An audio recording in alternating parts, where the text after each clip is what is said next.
I'm filing for divorce next week. I've moved all our investments offshore. Good luck finding anything when my lawyers are done. By the way, I've canceled your access to all accounts. The email from my husband arrived at 3:14 a.m. while he was supposedly on a business trip to Singapore. I read it twice, the blue light of my screen illuminating my face in the darkness of our Boston penthouse. Poor Richard. He had no idea that I'd already emptied every account he thought was secure. Before we jump back in, tell us where you're tuning in from, and if this story touches you, make sure you're subscribed, because tomorrow I've saved something extra special for you. The offshore accounts he was so proud of, already redirected. The property holdings, transferred months ago. By the time his plane landed back in the States, he wouldn't even have a home to return to. I set my phone down on the marble countertop, the screen's glow catching the edge of my wedding ring. 15 years of marriage reduced to a middle-of-the-night email, not even a phone call. I suppose I should have felt something. Rage, perhaps, or heartbreak. Instead, I felt a curious sense of calm, like watching the final piece of a complex puzzle slide perfectly into place. The city lights twinkled through the floor-to-ceiling windows of our 38th floor penthouse. Correction, my penthouse now. The night was clear, the kind of crisp autumn evening that Boston does so well. Below me, the city continued its regular rhythm, oblivious to the small war being quietly declared in the luxury buildings towering above. I poured myself a glass of the Dai, Macallan 25, Richard's prized scotch that he saved for special occasions. This certainly qualified. The amber liquid caught the light as I swirled it gently, savoring the moment. Richard had always underestimated me. When we met, I was just finishing my MBA at Wharton while he was already 10 years into his career as an investment banker. He'd found my academic understanding of finance amusing, even quaint. He never bothered to discover that before business school, I'd spent 5 years in forensic accounting. The first sign had come about 18 months ago. A missed dinner here, a weekend conference there. Standard cliches, really. I might have dismissed it as the natural drift of a long marriage, if not for the unexplained transfers from our joint investment account. Small at first, just $10,000 or $15,000, but growing larger over time. When confronted, he'd wave it away as portfolio rebalancing, and launch into explanations so technical he knew my eyes would glaze over. He was right, my eyes did glaze over. Not from confusion, but from calculation. Each patronizing explanation was another thread in the tapestry of evidence I was quietly gathering. I took a slow sip of the scotch, letting it burn a warm path down my throat. Our home was silent, except for the gentle hum of the climate control system. In the spare bedroom down the hall, 3 accordion folders contained every document I needed. Account statements, property deeds, offshore registrations, digital records of transfers. All meticulously organized, all legally obtained. I'd spent over a year building my case, moving through our lives like a ghost, present but unseeable. The second warning had come when I noticed Richard had created a new email account. He'd used our home computer and forgotten to log out. A small mistake. But in marriages like ours, small mistakes were often the only window into the truth. The emails revealed communications with attorneys specializing in asset protection and international finance law. There were questions about Massachusetts divorce statutes and property division. Detailed inquiries about jurisdictions that favored the higher-earning spouse. I hadn't confronted him then either. Instead, I'd photographed everything, logged out, and begun my own research. If Richard was planning a strategic divorce, he would find himself outmaneuvered at every turn. By month 3 of my counter-operation, I had mapped our entire financial landscape, the retirement accounts, the offshore structures in the Caymans, and Singapore, the shell company in Delaware that owned our vacation property in Nantucket, the Bitcoin wallet he thought I knew nothing about.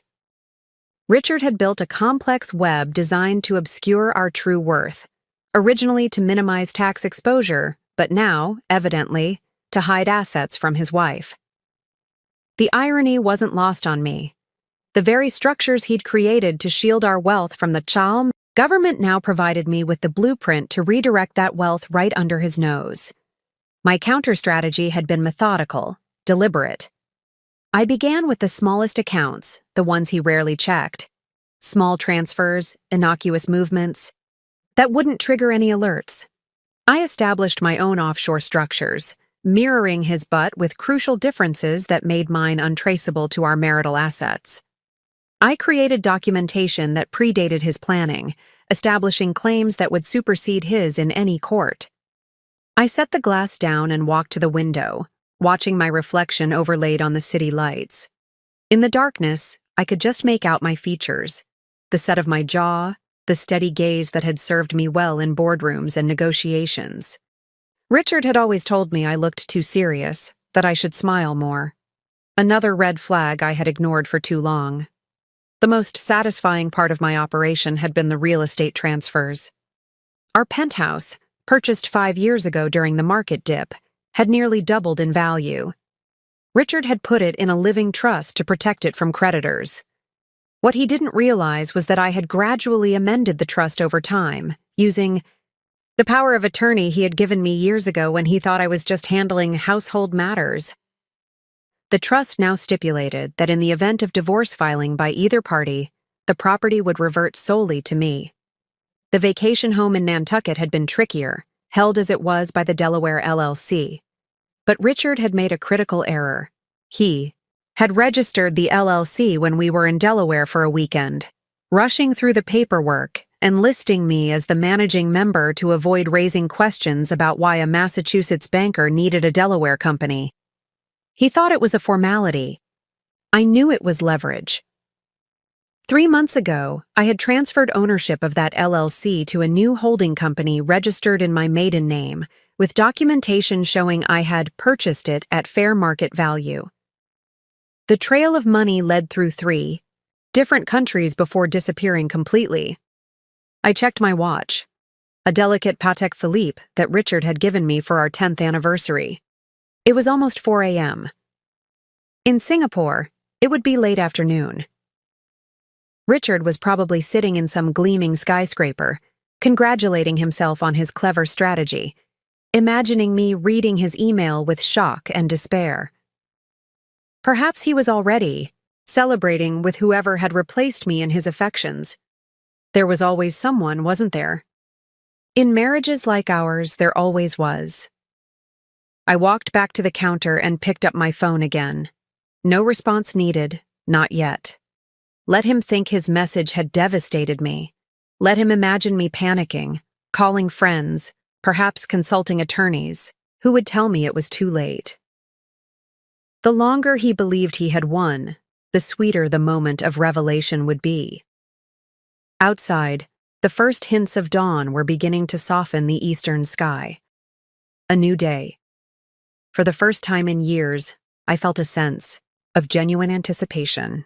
The careful planning, the meticulous execution, the countless nights spent constructing this parallel financial universe, all of it was about to bear fruit. I finished the scotch and set the glass in the sink. In a few hours, I would call my attorney and initiate my own filing, complete with full documentation of the assets Richard thought he had hidden. By the time his plane touched down at Logan International, the trap would be sprung, the accounts frozen, the properties secured. Richard had taught me many things during our marriage, but the most valuable lesson was one he never intended. Patience is the ultimate power. And I had been very, very patient. I slept surprisingly well that night. 4 solid hours of dreamless rest, the kind that comes with absolute certainty. When I woke, sunlight was streaming through the blinds I'd forgotten to close, painting bright stripes across our Italian marble floors. Richard had insisted on the marble during our renovation 3 years ago. Carrara marble, Eleanor, accept no substitutes. despite the contractor's warnings about maintenance in a New England climate.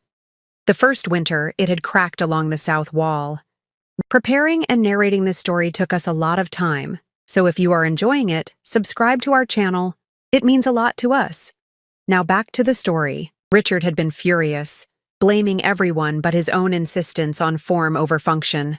That was Richard in essence. Beautiful things that couldn't withstand pressure. I made myself coffee, using the elaborate espresso machine that Richard had imported from Milan. Another trophy purchase that required constant attention. I'd become quite good at maintaining it, just as I'd become good at maintaining so many things in our marriage. The bitter aroma filled the kitchen as I pulled up my secure email account on my tablet. My attorney, Vivian Park, was already online, an early riser like me. I'd hired her 14 months ago, right after discovering the first suspicious transfers. Vivian had made a name for herself representing women in high-net-worth divorces throughout New England.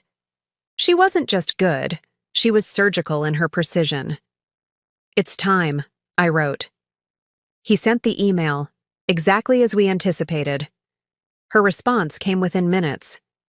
"Executing Phase 1 today. Meeting at 11 a?"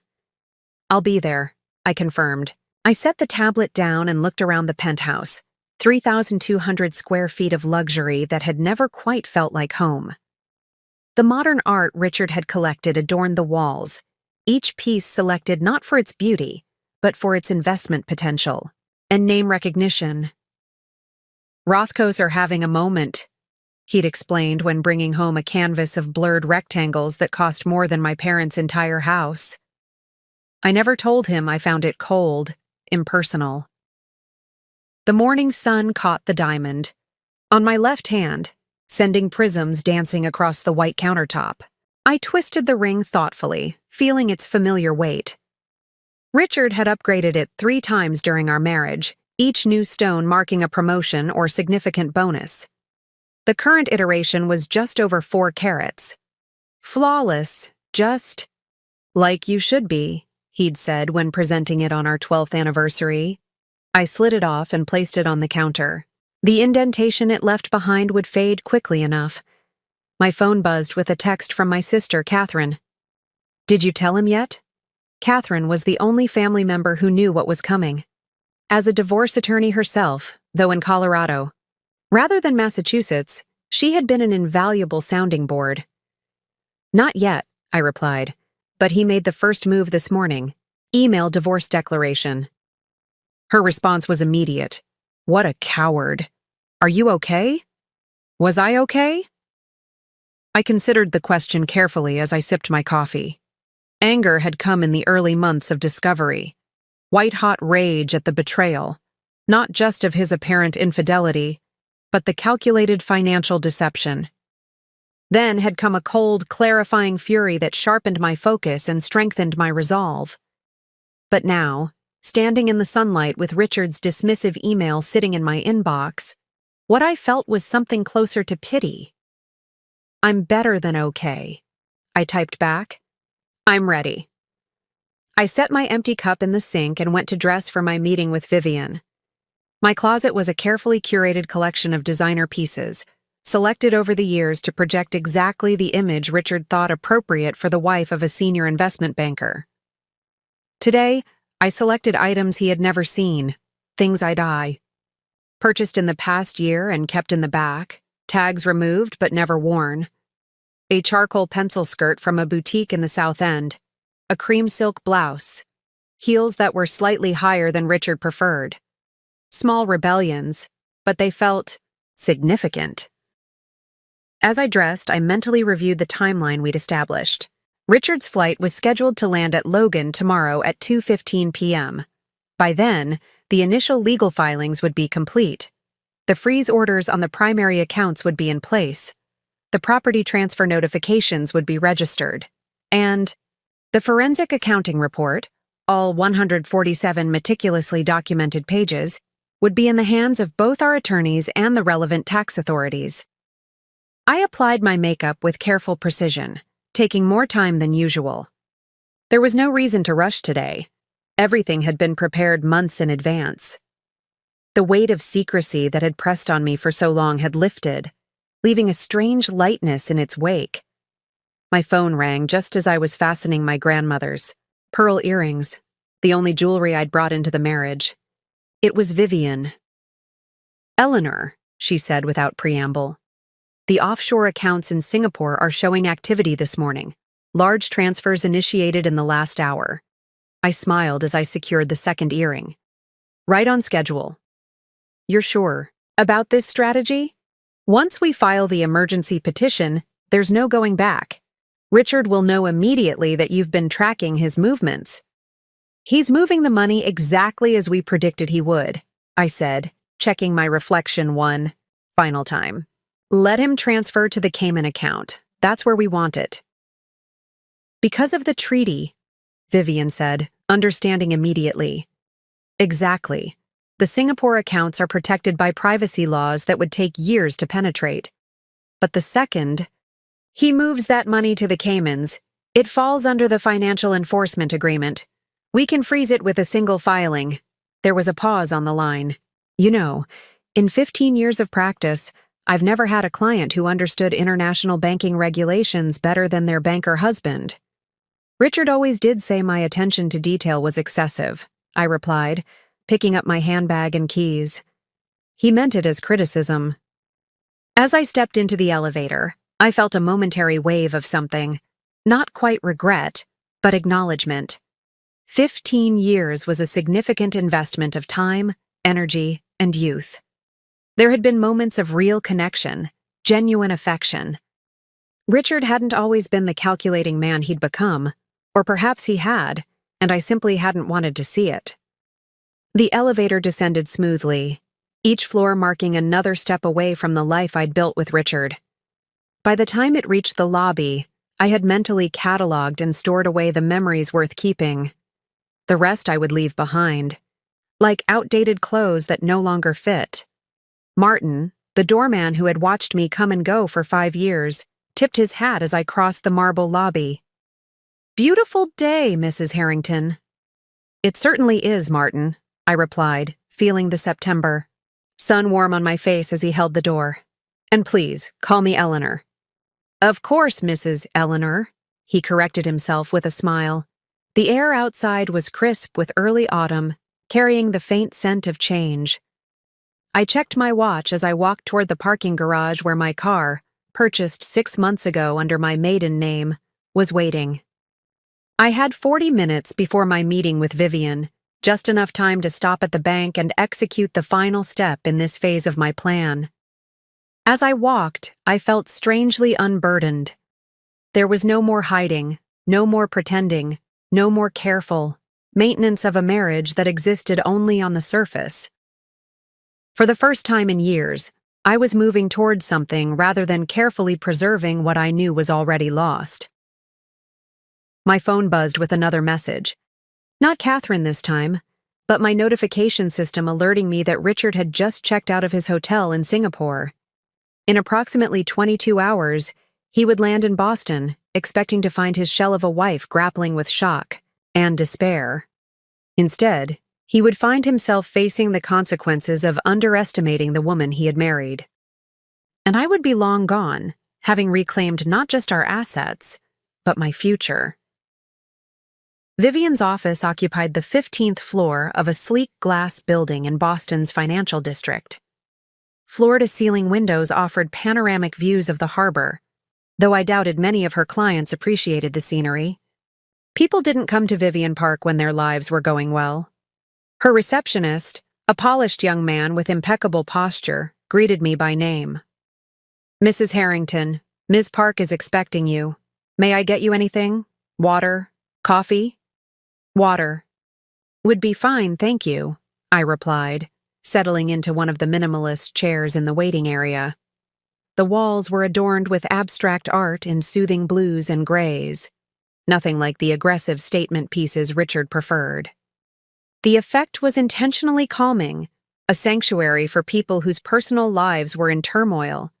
I recognized the strategy.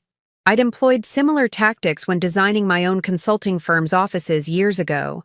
before I'd set aside my career to support Richard's. That had been my first significant compromise. We'd met at an industry conference in Chicago. I was representing my forensic accounting firm. He was already an ascending star at Blackridge Capital.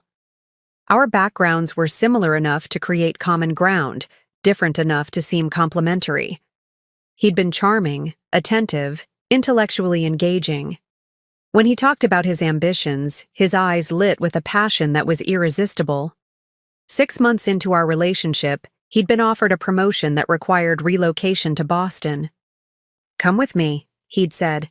"You can find work anywhere with your skills. This is my big chance." I'd been 32, successful but not yet established enough to turn down the adventure of a new city, a new life.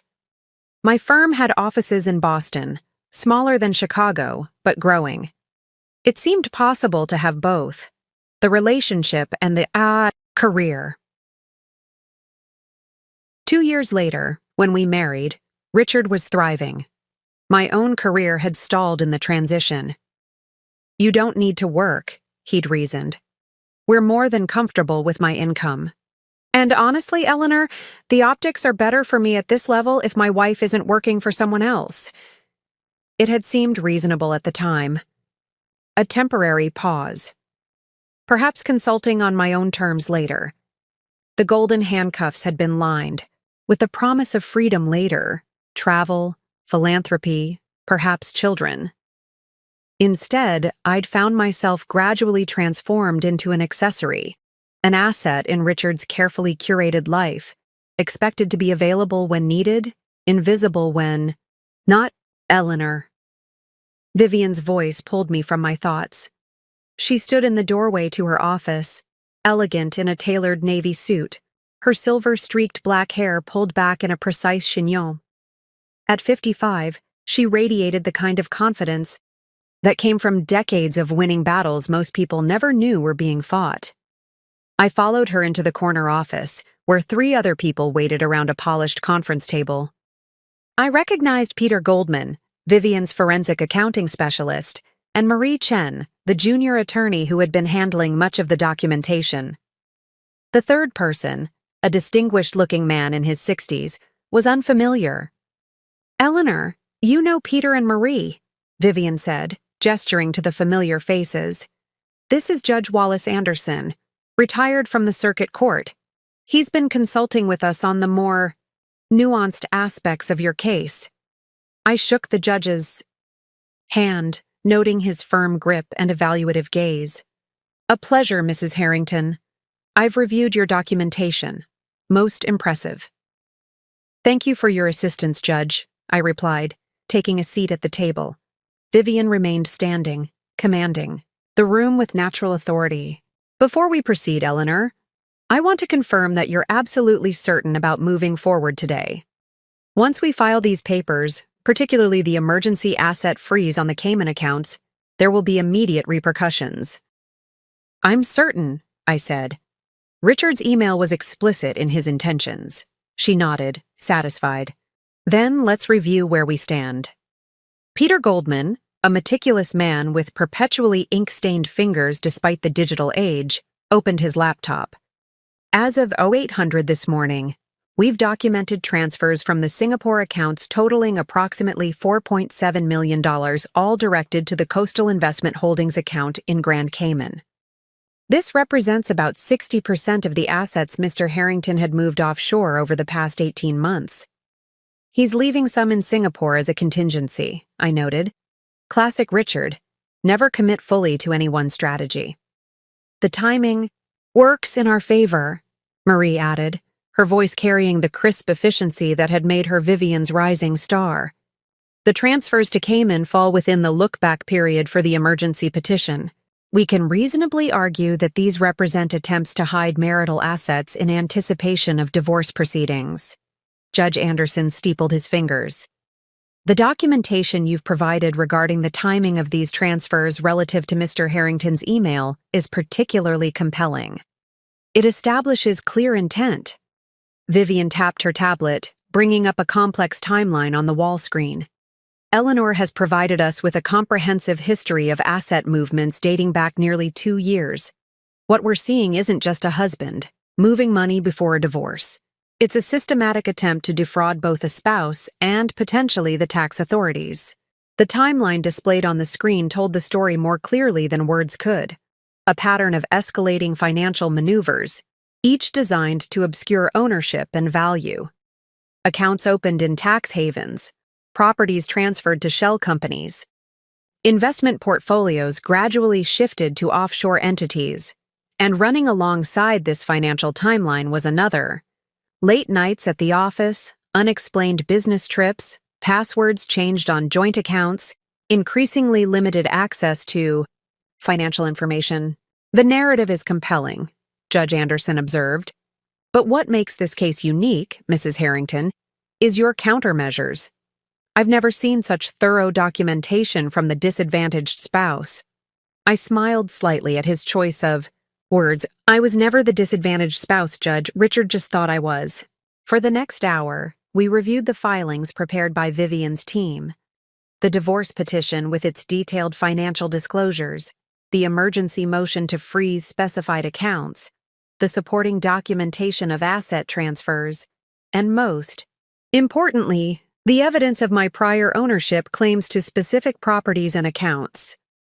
The Nantucket property transfer is particularly elegant, Marie noted with professional admiration. Since you were listed as the managing member of the LLC, your restructuring of the ownership falls within your legal authority. Mr. Harrington's signature on the original operating agreement gives him very little recourse. He never read the operating agreement, I said. He just signed where the lawyer indicated. Richard always considered legal documents beneath his attention unless they involved 9-figure transactions. Vivian's smile was razor-thin. His oversight, our advantage. As we concluded the review, Vivian fixed me with her penetrating gaze. The papers will be filed electronically within the hour. The emergency petition for the asset freeze should be granted by end of day, given the evidence of active transfers. By the time Richard lands tomorrow, his financial maneuverability will be severely restricted. I nodded, feeling a curious mix of emotions, resolution certainly, but also a distant sadness for what had been lost. Not just the marriage, which had been hollow for years, but the person I had once believed Richard to be. What happens after? The filing? I asked. Richard will be served immediately upon entering U.S. jurisdiction, Vivian explained. Given the nature of the filings, his accounts will be frozen before he even clears customs. His attorney, assuming he's already retained, one, will receive electronic notification simultaneously. And then? Judge Anderson answered, his voice carrying the weight of having witnessed countless such battles. Then, Mrs. Harrington, the real war begins. Men like your husband don't surrender easily, especially when blindsided. He will fight. He will threaten, he may even try to negotiate. But with the documentation you've provided, his options will be severely limited. I absorbed this, feeling strangely calm. I'm prepared for that. As I left Vivian's office 30 minutes later, Boston's financial district was alive with the energy of lunchtime. Men and women in expensive suits hurried along the sidewalks, phones pressed to ears, ambitions driving them forward. I had once been one of them, before becoming Mrs. Richard Harrington. Tomorrow, I would take the first step toward becoming Eleanor Blackwell once again, my name, my identity, my life. The cost had been high, years lost, trust shattered, innocence abandoned. But as I walked through the crisp autumn air, I couldn't help but feel that what I had gained, wisdom, strength, and the fierce knowledge of my own capabilities, might ultimately prove worth the price. After leaving Vivian's office, I found myself walking toward the public garden instead of returning directly home. I needed space to think, to breathe before the machinery we'd set in motion began its inexorable process. The garden was alive with early autumn colors, trees just beginning their transition from green to gold. I found an empty bench near the lagoon and sat, watching a swan glide across the water's surface, serene above, furiously paddling below.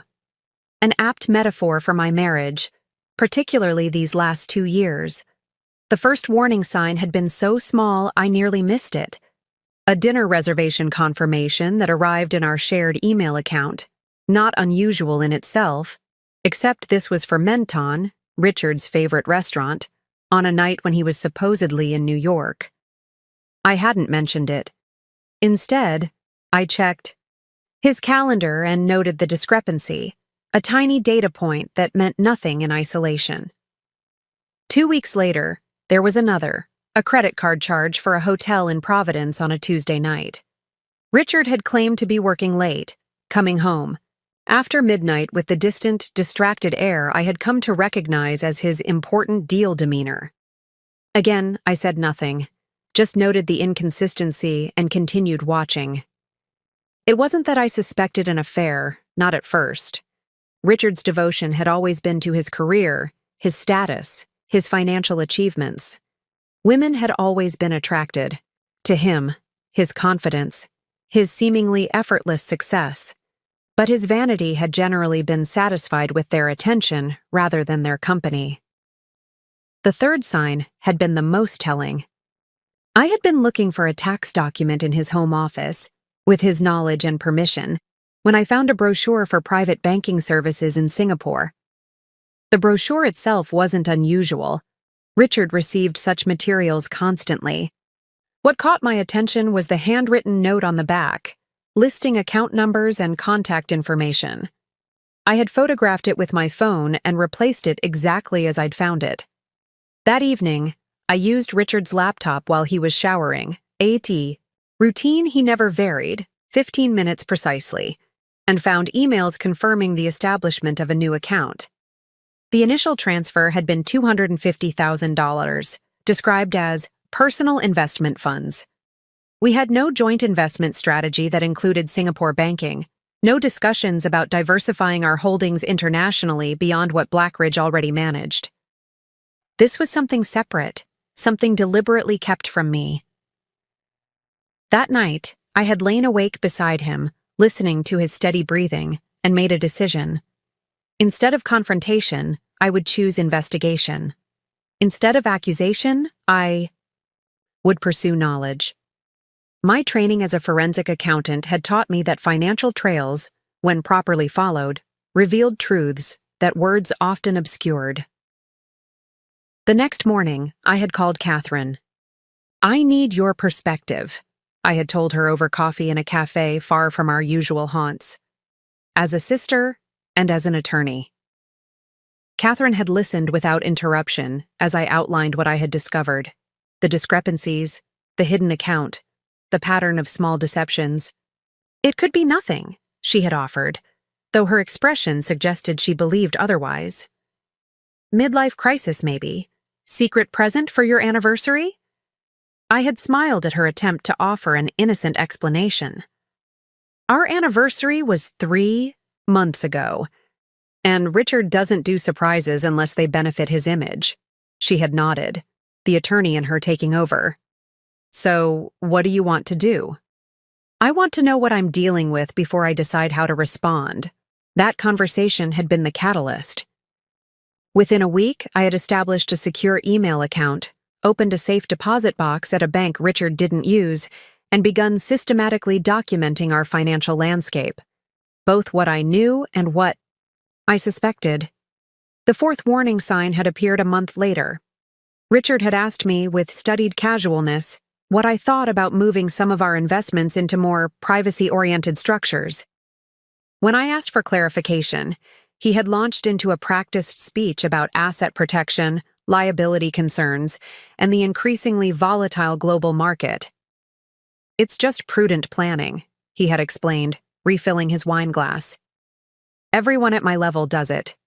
I had nodded thoughtfully, asking just enough questions to seem interested but not enough to suggest suspicion.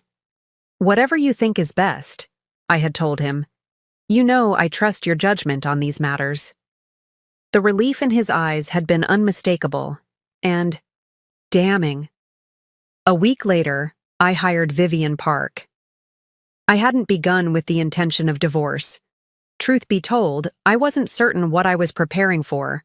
Protection, perhaps, or leverage if Richard's financial maneuvering proved to be preparation for leaving me. Vivian had been clear-eyed in her assessment.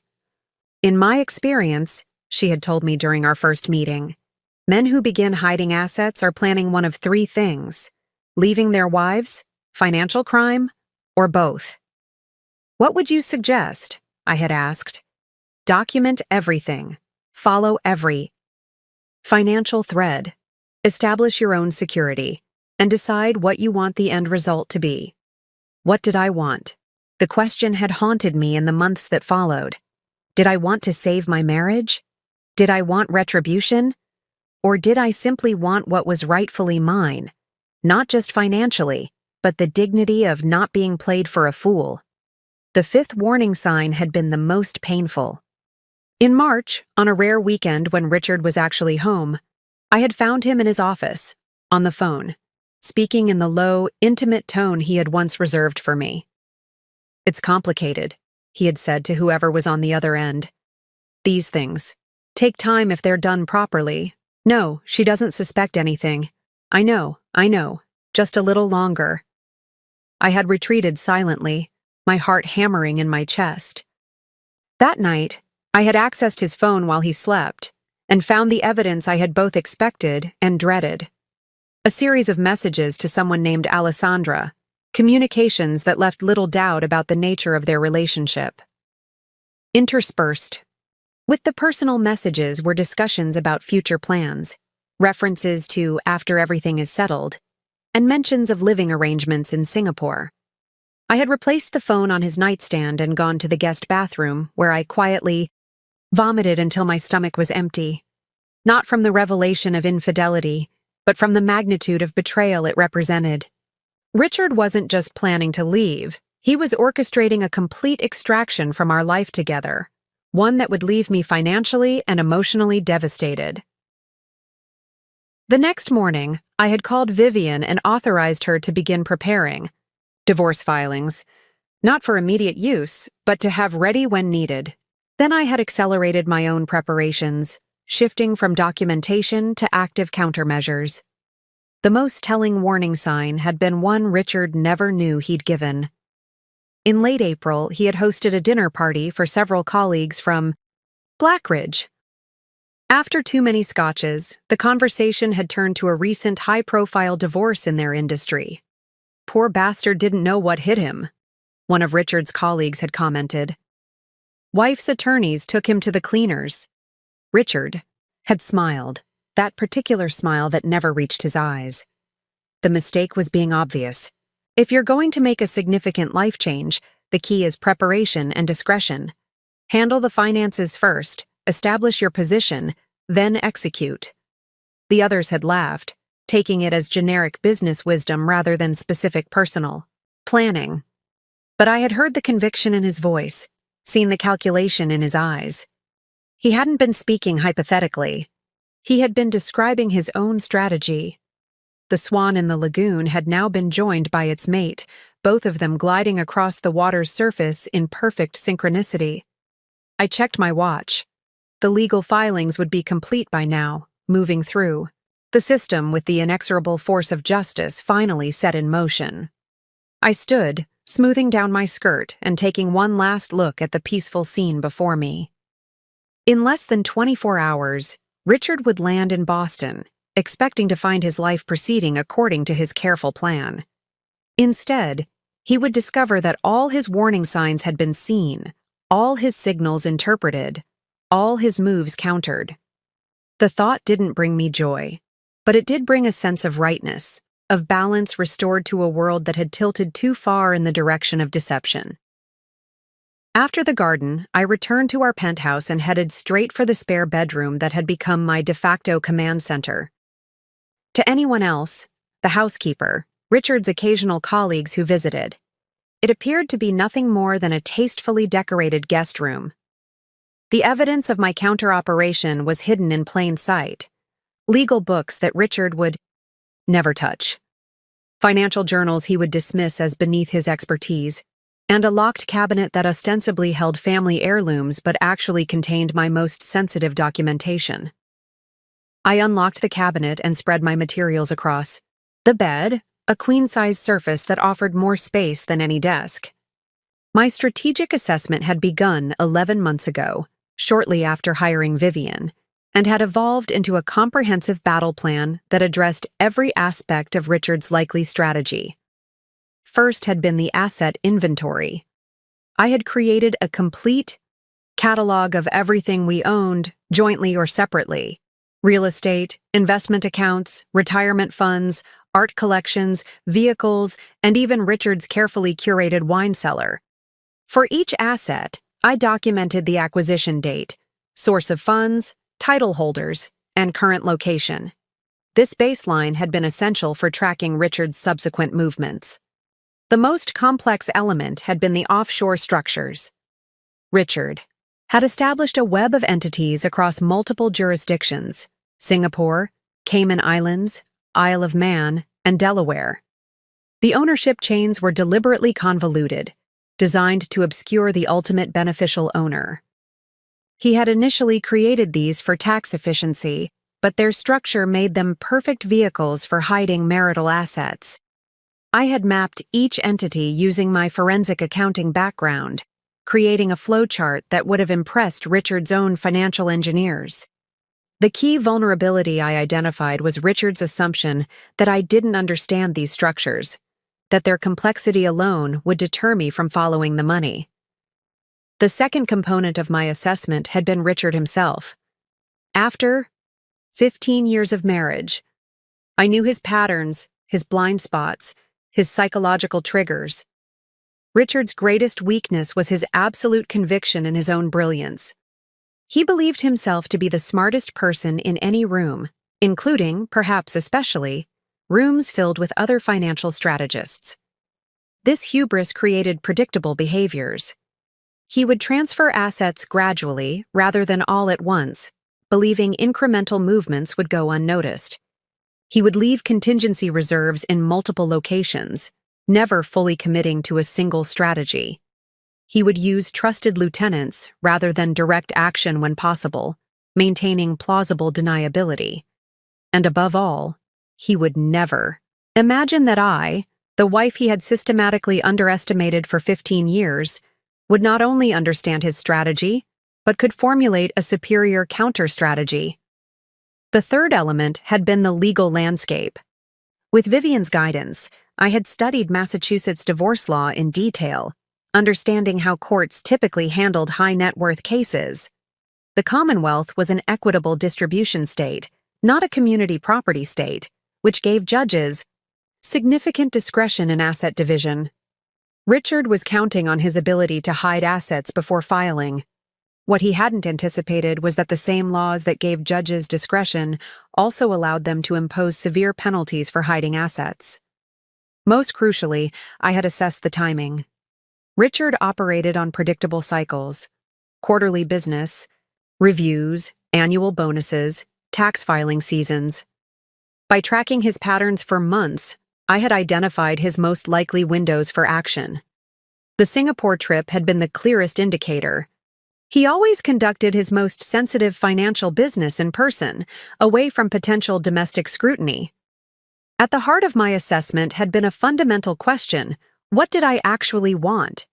Not just as a reaction to Richard's betrayal, but as a positive vision for my own future.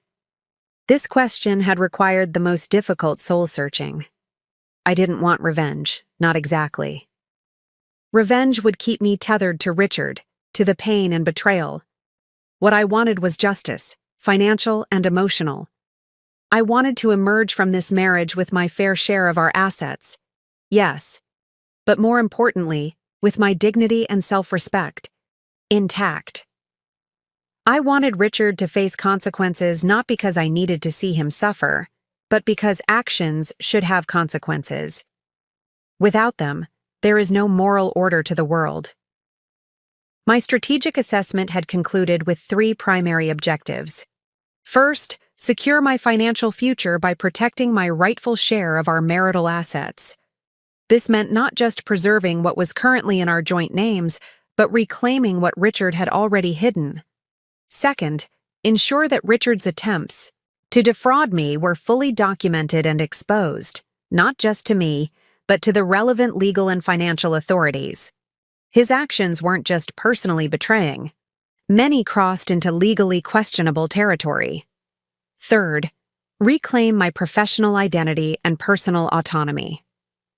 The years with Richard had slowly eroded my sense of self. Whatever happened with the divorce, I needed to emerge as Eleanor Blackwell, not as Richard Harrington's ex-wife. With these objectives established, I had developed specific tactics for each category of assets. For real estate, I had leveraged my position as trustee or managing member to restructure ownership. For financial, accounts, I had established parallel structures to redirect funds. For personal property, I had created comprehensive inventories with appraisals. And for Richard's hidden assets, I had developed legal strategies to freeze and reclaim them. The most elegant element of my plan, the one that gave me a quiet sense of satisfaction, was that I had accomplished most of this using the very tools and structures Richard himself had created. The offshore entities, the complex ownership chains, the privacy provisions, all of them now worked in my favor rather than his. I gathered the papers and returned them to the locked cabinet. The assessment phase had ended months ago. Now we were in the execution phase, with Richard unknowingly playing his assigned role perfectly. His email, his transfers to the Cayman accounts, each step he took further solidified my position. Tomorrow, when he landed at Logan, the carefully constructed financial fortress he thought would protect him would instead become his prison. Everything was in place. All that remained was to watch the strategy unfold. That evening, I ordered dinner from an upscale Italian restaurant near our penthouse, Richard's favorite linguine with white clam sauce, though he wasn't there to enjoy it. A small indulgence to mark the transition from preparation to action.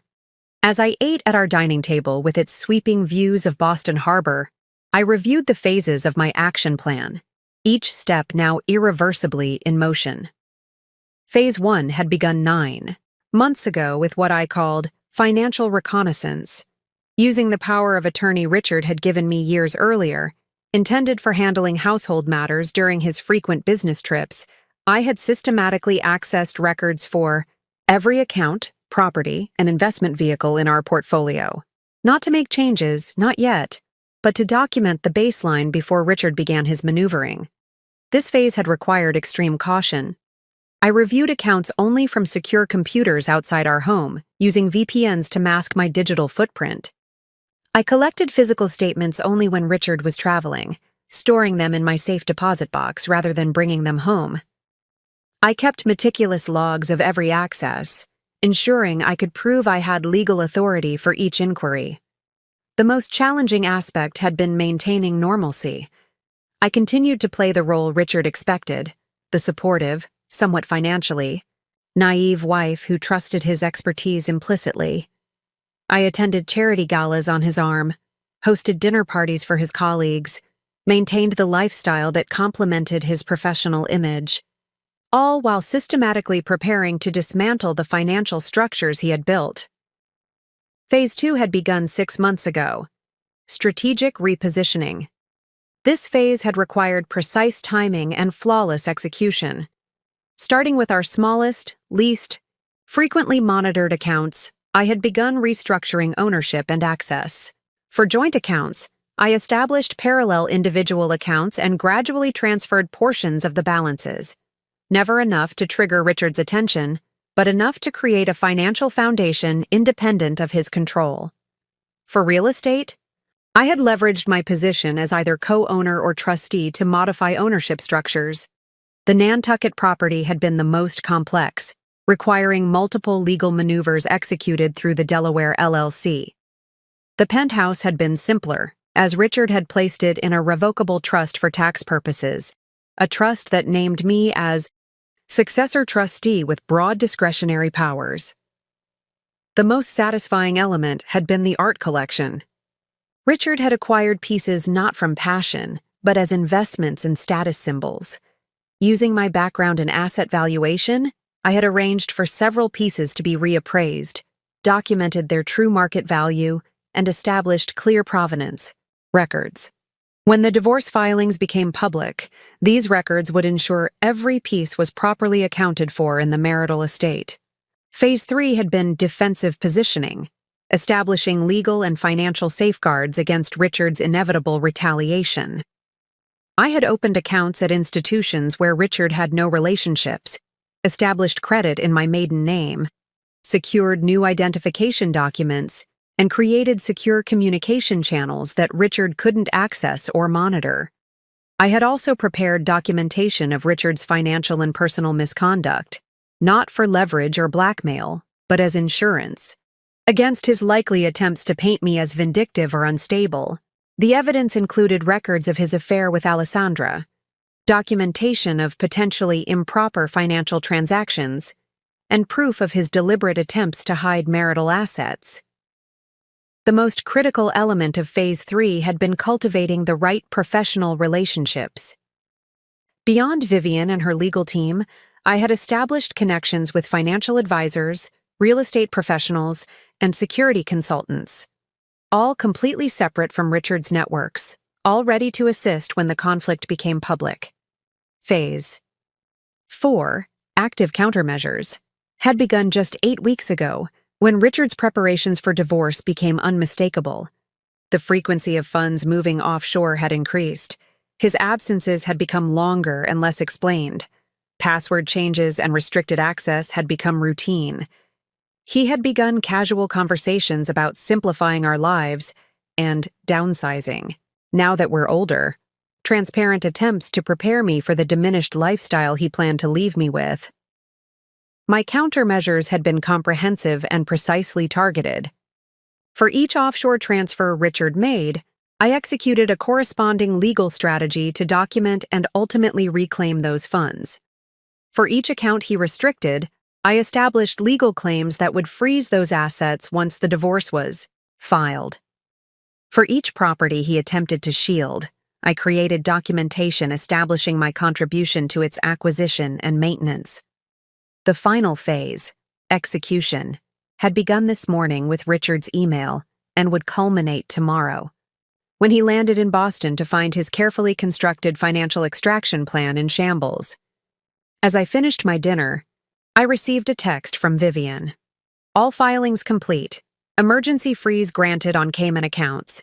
Service arranged for tomorrow at Logan, Terminal E, 2:30 p.m. I responded with a simple, "Thank you," and set my phone aside. The machinery was now fully in motion. Richard would be served with divorce papers the moment he cleared customs. The accounts he had spent months moving offshore would be frozen before he could access them. The properties he thought securely hidden behind corporate structures would be subject to court oversight, and the woman he had dismissed as financially naive would be revealed as his equal, perhaps his superior, in strategic thinking.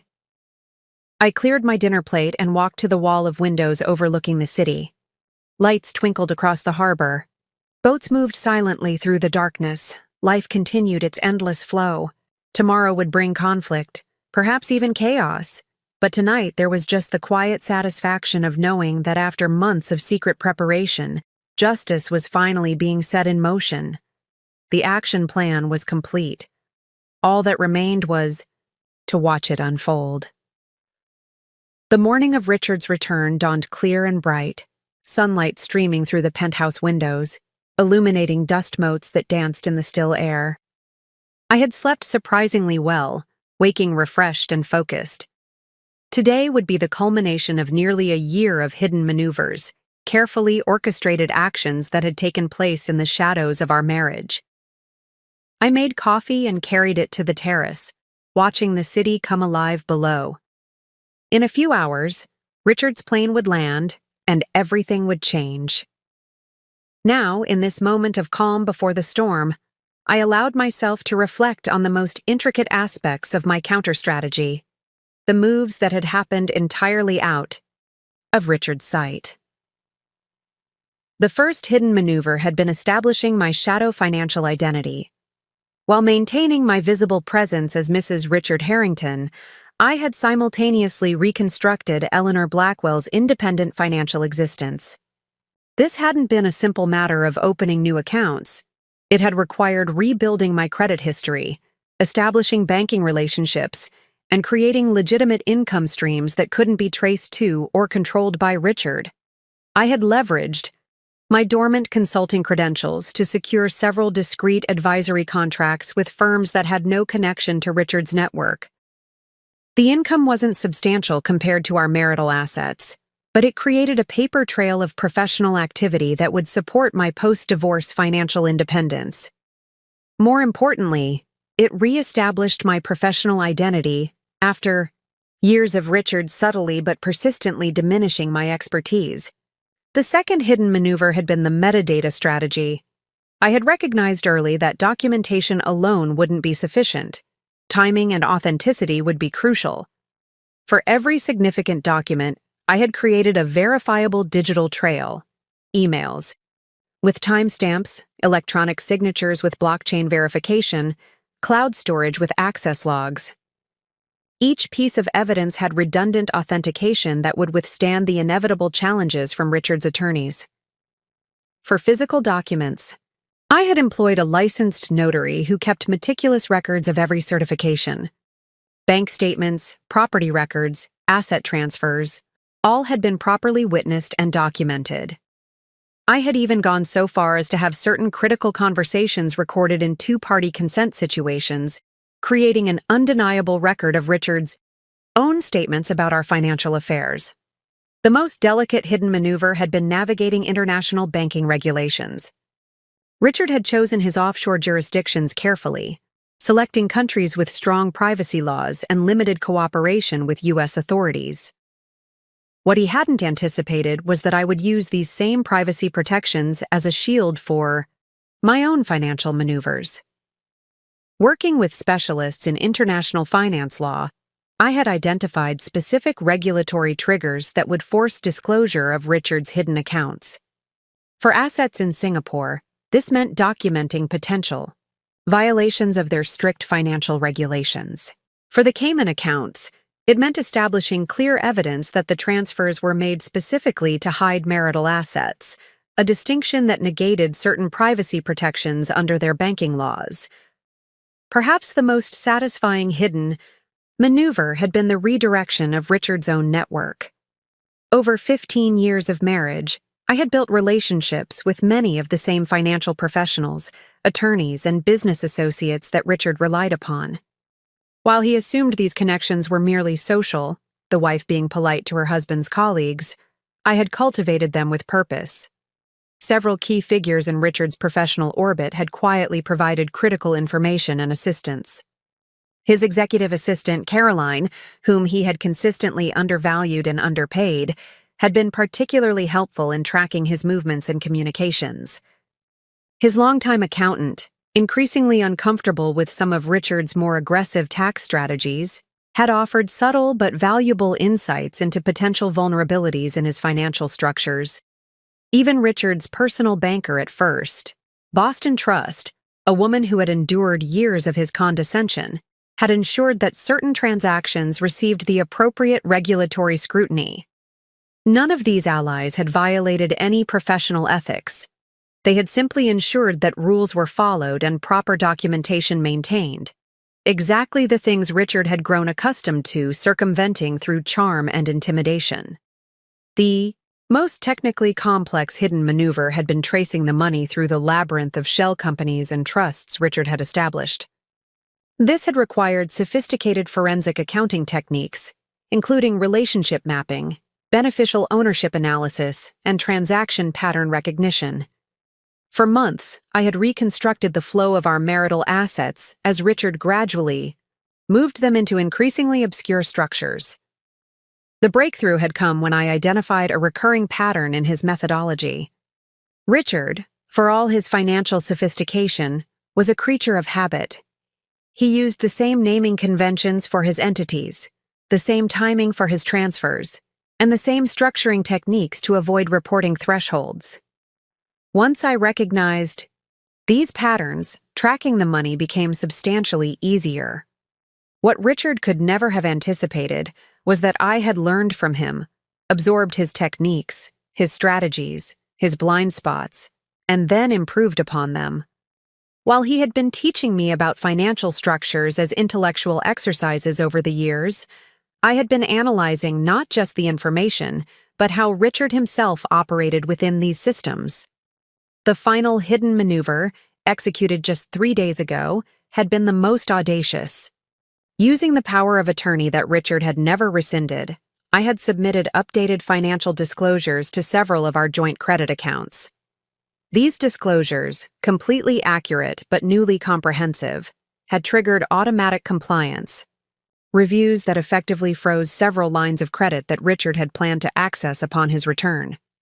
He would discover, upon attempting to use these resources, that they required additional verification, processes that would take days or weeks to complete. By then, the divorce filings would be public, and these assets would be under court supervision. I finished my coffee and checked my watch. Richard's plane would be landing in 4 hours. I had one final appointment before then, a meeting with my financial advisor to review the status of my newly independent portfolio. After that, I would return home to await the inevitable call that would come once Richard was served with the divorce papers. Everything was in place. Every hidden maneuver had been executed flawlessly. The chess pieces were arranged exactly as I needed them to be, though Richard still believed he was the only one moving them across the board. I went inside to dress for my meeting, selecting a slate blue suit I had purchased recently, something Richard had never seen, something that belonged solely to Eleanor Blackwell rather than Mrs. Richard Harrington. Today marked the end of hidden maneuvers. From this point forward, everything would be in the open, and Richard would finally see me clearly for perhaps the first time in our marriage. To understand Richard Harrington fully, to comprehend why he believed his plan would succeed, required acknowledging the forces that had shaped him and the world that had consistently rewarded his particular brand of calculated self-interest. As I waited for his plane to land, I reviewed what I knew about the antagonist in this drama and the advantages he believed he possessed. Richard had been raised in Connecticut affluence, the only son of a banking executive father and a socially ambitious mother. From childhood, he had been taught that the world operated according to certain unwritten rules. Appearance mattered more than substance, networks were currency more valuable than money itself, and most importantly, power belonged to those bold enough to seize it without apology. He had excelled at Princeton, not through academic brilliance, but through strategic relationship building. His fraternity connections had secured his first position at Goldman Sachs, where he had quickly developed a reputation for aggressive deal-making. By 35, when we met, he had already moved through 3 increasingly prestigious firms, each transition representing not just a higher salary, but an expansion of his influence within Boston's financial elite. Richard's professional methodology was consistent across all aspects of his life. He identified objectives, assessed resources, eliminated obstacles, and executed without hesitation or remorse. This approach had built his career, shaped our marriage, and now fueled his extraction strategy. He believed himself to be a master tactician, several moves ahead of everyone around him, particularly his wife. The forces supporting Richard's divorce strategy were substantial. First was his financial leverage, access to liquid capital that most people, including many high-net-worth individuals, simply didn't have. Moving millions across international boundaries required resources, connections, and expertise that represented significant barriers to most divorce counter-strategies. Second was his professional network, attorneys who specialized in asset protection, bankers with discretion as their primary product, financial managers who operated in regulatory gray areas. These weren't just service providers. They were collaborators in a system designed to shield wealth from taxation, regulation, and divorce courts. Richard had spent decades cultivating these relationships, positioning himself as both client and peer. Third was his psychological advantage, or what he perceived as his advantage. Richard genuinely believed that I lacked both the financial sophistication and the emotional fortitude to challenge him effectively. He had spent our marriage subtly reinforcing this perception, explaining financial concepts to me as if I were a particularly bright child, praising my intuitive understanding, while dismissing my professional training as theoretical rather than practical. This systematic underestimation had been his most significant miscalculation. He had confused my patience for passivity, my observation for obliviousness, my strategic silence for submission. The fortress of superiority he had built around himself had become a prison that prevented him from seeing me clearly. There were other antagonist forces at work beyond Richard himself.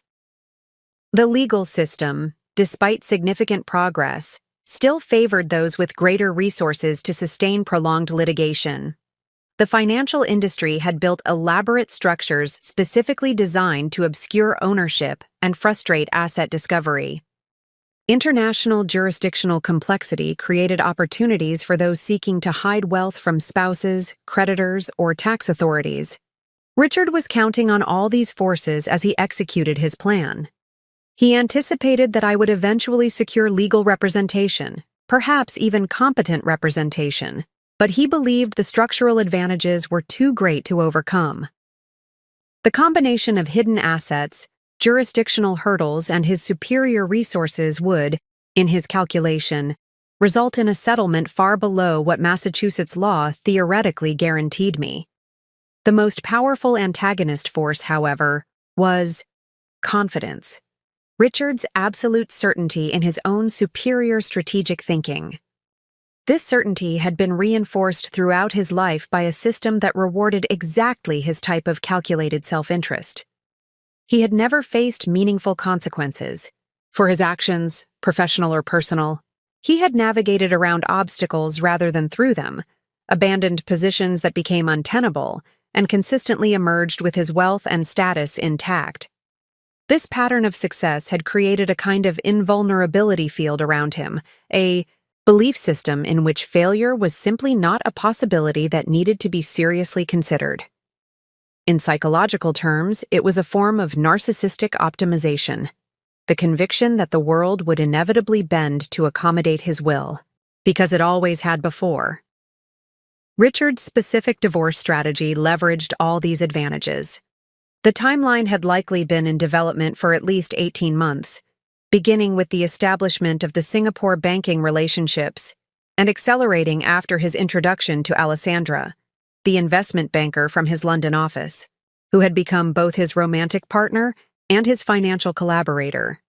His plan's elegance lay in its graduated approach. The first phase had been asset assessment and categorization, identifying which of our marital assets were most vulnerable to discovery and division. The second phase had been strategic restructuring, moving assets into vehicles that obscured ownership while maintaining his effective control. The third phase had been jurisdictional distribution, spreading assets across multiple legal systems to complicate recovery efforts. The final phase, which he had initiated with his email, was meant to be the triumphant execution, the clean break that would leave him with the majority of our wealth, and me with whatever remnants were too visible or too entangled to extract cleanly. What made Richard truly dangerous was not just his resources or his network, but his adaptability. When obstacles appeared, he adjusted. When strategies proved ineffective, he abandoned them without sentiment and developed alternatives. He operated according to a pure cost-benefit analysis, unencumbered by emotional attachment to particular approaches or outcomes beyond the bottom line. If his offshore strategy failed, he would attempt to negotiate a settlement that preserved his core assets. If negotiation failed, he would pursue litigation designed to exhaust my resources and resolve. If litigation became unfavorable, he would seek to move assets beyond the court's practical reach, calculating that enforcement costs would eventually lead me to accept less than my full entitlement. The antagonist forces aligned against me were formidable, representing not just one man's determination, but an entire system designed to protect wealth from division. Richard was merely an exceptionally adept navigator of this system, a player who understood the rules of the game and had positioned his pieces accordingly. What he didn't know, what would become apparent in the coming hours, was that while he had been playing chess, I had been playing a different game entirely. He had been moving pieces across the board according to traditional patterns, while I had been rewriting the fundamental rules of engagement. I checked the flight tracker on my phone. Richard's plane had landed 20 minutes early. He would be moving through customs now, anticipating a car service to bring him home to the penthouse where he expected to find me. Perhaps distraught over his email, perhaps already contacting attorneys, but certainly not prepared for what was actually... Dunk, I sent a text to Vivian. The plane has landed. Her response was immediate. Process server in position. You're sure about the in-person service? We could have done this more discreetly. I considered the question one final time. There were indeed more discreet options. Service at the penthouse, electronic notification to his attorneys, even waiting until tomorrow to execute the final step. But after months of operating in the shadows, after years of being underestimated and dismissed, I had made a deliberate choice for this moment to be witnessed, to be public, to be undeniable. I'm sure, I replied. Some moments should be memorable. I set my phone down and waited for the call that would signal the beginning of the end. Not just of my marriage, but of Richard's illusion of invulnerability. The antagonist forces were powerful, but they were about to collide with a reality they had never anticipated, a woman who had learned to use their own systems against them. The call came at 2:43 p.m. I had been sitting in my living room, reviewing final documentation with Marie, when Richard's name illuminated my phone screen. I met Marie's eyes, and she nodded, gathering her papers and quietly moving to the guest room to give me privacy. This conversation needed to happen without witnesses, at least on my end. I let it ring 3 times, collecting myself, then answered. With a simple, "Hello, Richard." The silence on the other end lasted just long enough to confirm that something had gone dramatically wrong in his carefully constructed world. When he finally spoke, his voice carried a tension I had rarely heard. Controlled, fury underlaid with genuine shock. "What the hell have you done?" Each word was precisely enunciated, as if maintaining verbal composure might somehow restore order to his unraveling plans. "I'm not sure what you mean," I replied, my voice steady. "I just received some rather interesting legal papers myself. Perhaps we're having similar days." Another pause, this one briefer. I could almost see him recalibrating, shifting from indignation to calculation. "This is unnecessary, Eleanor. Whatever you think you're doing, we can resolve this privately, like rational adults." "That's an interesting perspective," I said, "considering your 3 a.m. email informing me that you had emptied our accounts and moved everything offshore. Was that your idea of a private, rational resolution? That was..." He stopped himself. Richard rarely made verbal mistakes, and he certainly didn't admit to them. "You're misinterpreting a contingency plan. I was stress testing our financial security. I almost laughed at the audacity. A contingency plan that coincidentally included filing for divorce and moving to Singapore with your colleague Alessandra? That's quite thorough scenario planning, Richard. Did the contingency also require canceling my credit cards and transferring the Nantucket property to your shell company?" The sharp intake of breath on the other end confirmed that my intelligence had surprised him. He hadn't expected this level of specific knowledge. "You've been going through my private communications." Accusation had replaced shock, a calculated attempt to shift the moral high ground. "No," I corrected. "I've been documenting your systematic attempt to hide marital assets in anticipation of divorce. There's a significant legal distinction." "The distinction," he said, his voice hardening, is that I've spent 20 years building our financial position while you've played at being a corporate wife. Whatever you think you're entitled to. Massachusetts is an equitable distribution state, I interrupted. And I have 15 years of evidence documenting my contributions to our marital estate, including the strategic sacrifices of my own career to support yours. But we both know this isn't really about legal entitlements, is it, Richard? He was silent, waiting for me to continue, probably recording the conversation for his attorneys. I didn't mind. Everything I said was precisely calibrated. This is about you believing you could discard me like an underperforming investment, I continued, that you could extract maximum value while minimizing your costs. The same approach you've applied to every relationship in your life. That's a creative interpretation, he said, his voice cooler now, more controlled. But you've made a serious tactical error.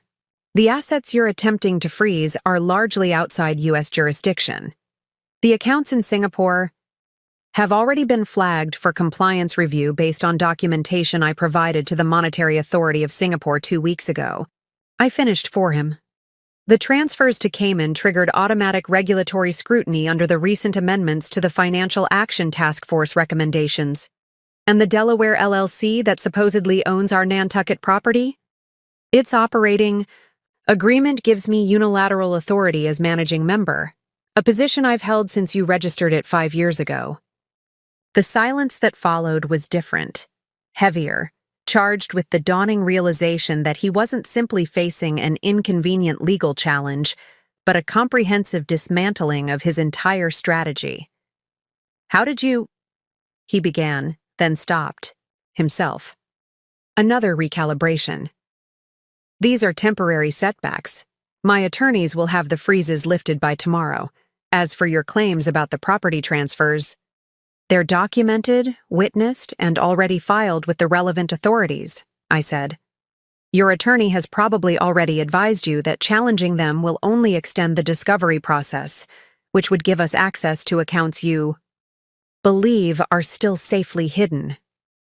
I heard muffled voices in the background. He wasn't alone, probably already meeting with his legal team at their offices rather than coming home. Good. That would make the next step easier. Eleanor. His voice had shifted again, adopting the reasonable, slightly patronizing tone he used when negotiating. I think we both need to take a step back. Divorce is emotional, but it doesn't have to be destructive. I'm prepared to offer a very generous settlement, one that acknowledges your contributions while avoiding protracted legal battles that would only benefit our attorneys. That's thoughtful, I replied, matching his reasonable tone. And what would this generous settlement include? He outlined figures quickly: a lump sum payment, monthly support for 3 years, and the penthouse. The numbers were substantial, by ordinary standards, but represented less than 20% of our actual marital assets. He was testing my knowledge, my resolve, and most importantly, my alternatives. I see, I said when he finished, and in exchange, I would withdraw the filings, release the freezes, and surrender any claims to the offshore assets?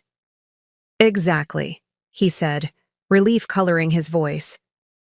A clean break that lets us both move forward. I let a moment pass, as if considering his offer.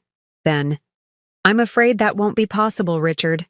You see, I'm not negotiating for a percentage of our assets.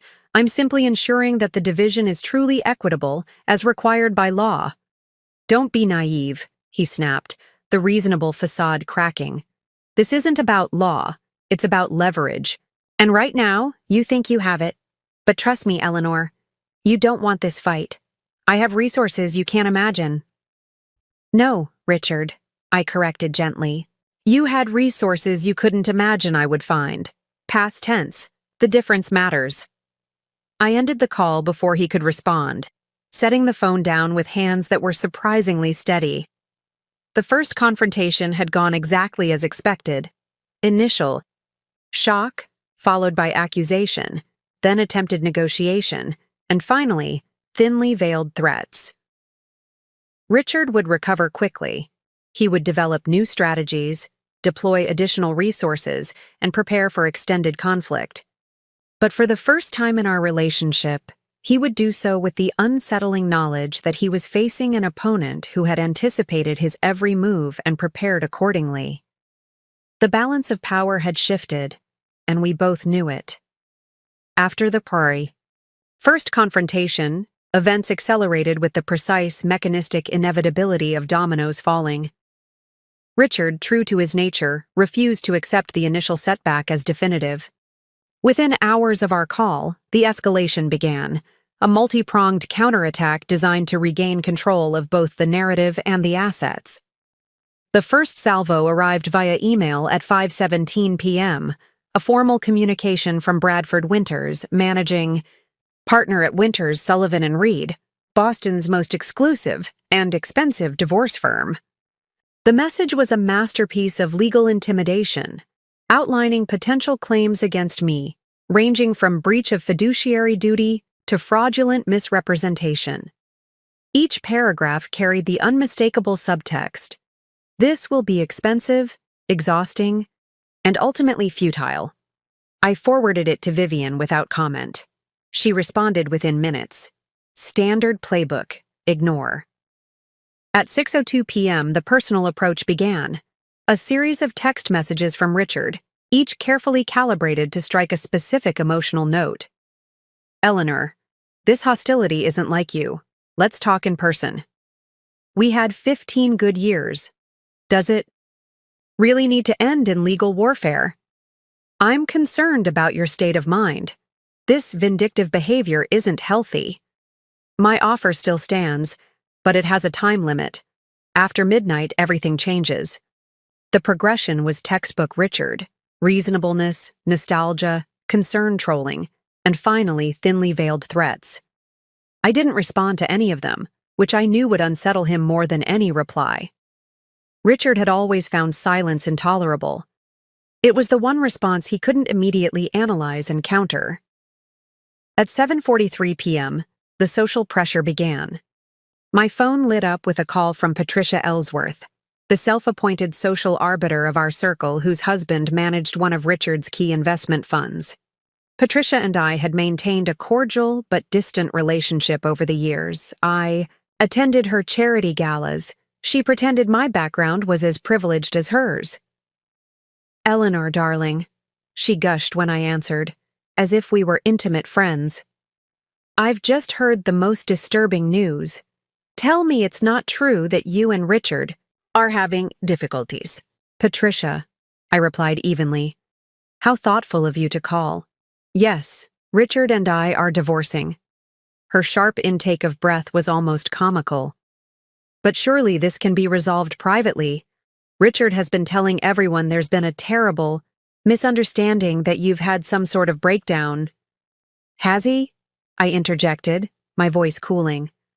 "How interesting, considering he sent me an email explicitly stating he was divorcing me, had moved our assets offshore, and was relocating to Singapore with his colleague Alessandra." The silence that followed told me everything. Patricia hadn't called to offer support. She'd called to gather intelligence for Richard, to assess how firm my position was, and perhaps to convey veiled warnings about social consequences. I had no idea," she finally managed. "That certainly changes things." "Yes," I agreed. "It certainly does. If you'll excuse me, Patricia, I have calls to return." By 9 p.m., Richard had escalated to the financial realm. My phone pinged with security. Alerts. Attempts to access joint accounts that had already been frozen or restructured. He was testing the boundaries, looking for vulnerabilities, any financial avenue that remained open to him. At 9:34 p.m., a more serious breach was attempted. My secure email account registered multiple password reset attempts, followed by a sophisticated phishing attack designed to capture my authentication credentials. The attempts originated from an IP address in downtown Boston, almost certainly the offices of whatever security consultant Richard had engaged for digital countermeasures. I notified our cybersecurity team immediately.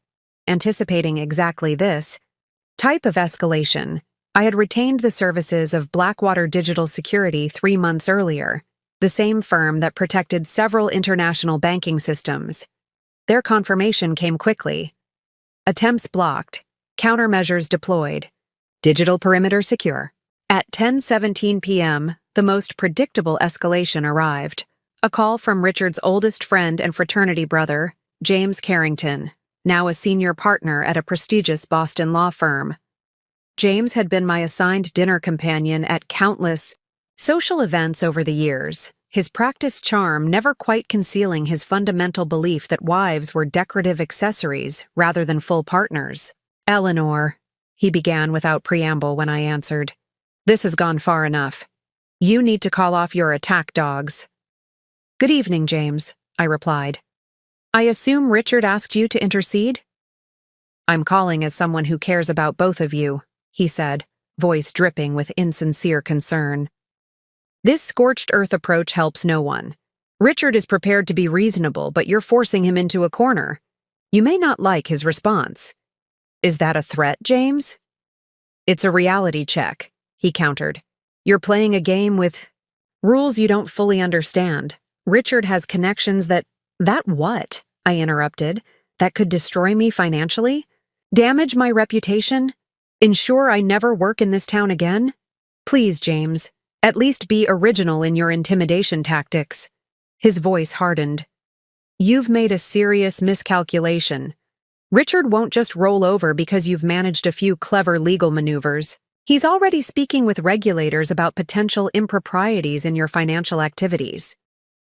"You mean he's attempting to report me for the very actions he himself took?" I asked mildly. "That would require him to acknowledge those offshore transfers were intended to hide marital assets, an admission that would trigger additional regulatory scrutiny he can't afford." James paused, clearly not expecting this level of strategic thinking. "This isn't just about money anymore. Richard feels betrayed." "How fascinating," I said, "that Richard feels betrayed by my response to his betrayal. The psychological gymnastics are truly impressive." After ending the call with James, I poured myself a glass of wine and moved to the terrace. The night had turned cool, the city lights blinking below like earthbound stars. The escalation was proceeding exactly as I had anticipated in my strategic planning sessions with Vivian and her team. Each of Richard's counter-moves had been predicted, each response prepared in advance. He was operating according to his standard playbook: legal intimidation, emotional manipulation, social pressure, financial aggression, and finally, deployment of powerful connections. It was the approach that had served him throughout his career, the systematic application of leverage against increasingly reluctant opposition until capitulation was the only rational choice. What Richard had yet to understand was that the traditional power dynamics that had defined our marriage no longer applied. I had spent a year dismantling his financial advantage, documenting his legal vulnerabilities, and insulating myself from precisely the social and professional pressures he was now attempting to apply. My phone buzzed with a text from Vivian. "Second wave of emergency motions granted. All identified offshore accounts now under judicial supervision pending full discovery. Do you want an update call tonight or morning?" "Morning is fine," I replied. "Everything is proceeding as expected." I finished my wine, watching the city below continue its endless rhythm, oblivious to the high-stakes battle being waged in offices and courtrooms. Tomorrow would bring new escalations, new tactics, perhaps even more desperate measures as Richard confronted the reality that his extraction plan had not merely failed, but backfired catastrophically. For the first time in our 15-year marriage, Richard was not fighting from a position of overwhelming advantage. He was fighting from a position of increasing vulnerability against an opponent who had studied his methods, anticipated his moves, and neutralized his traditional sources of power.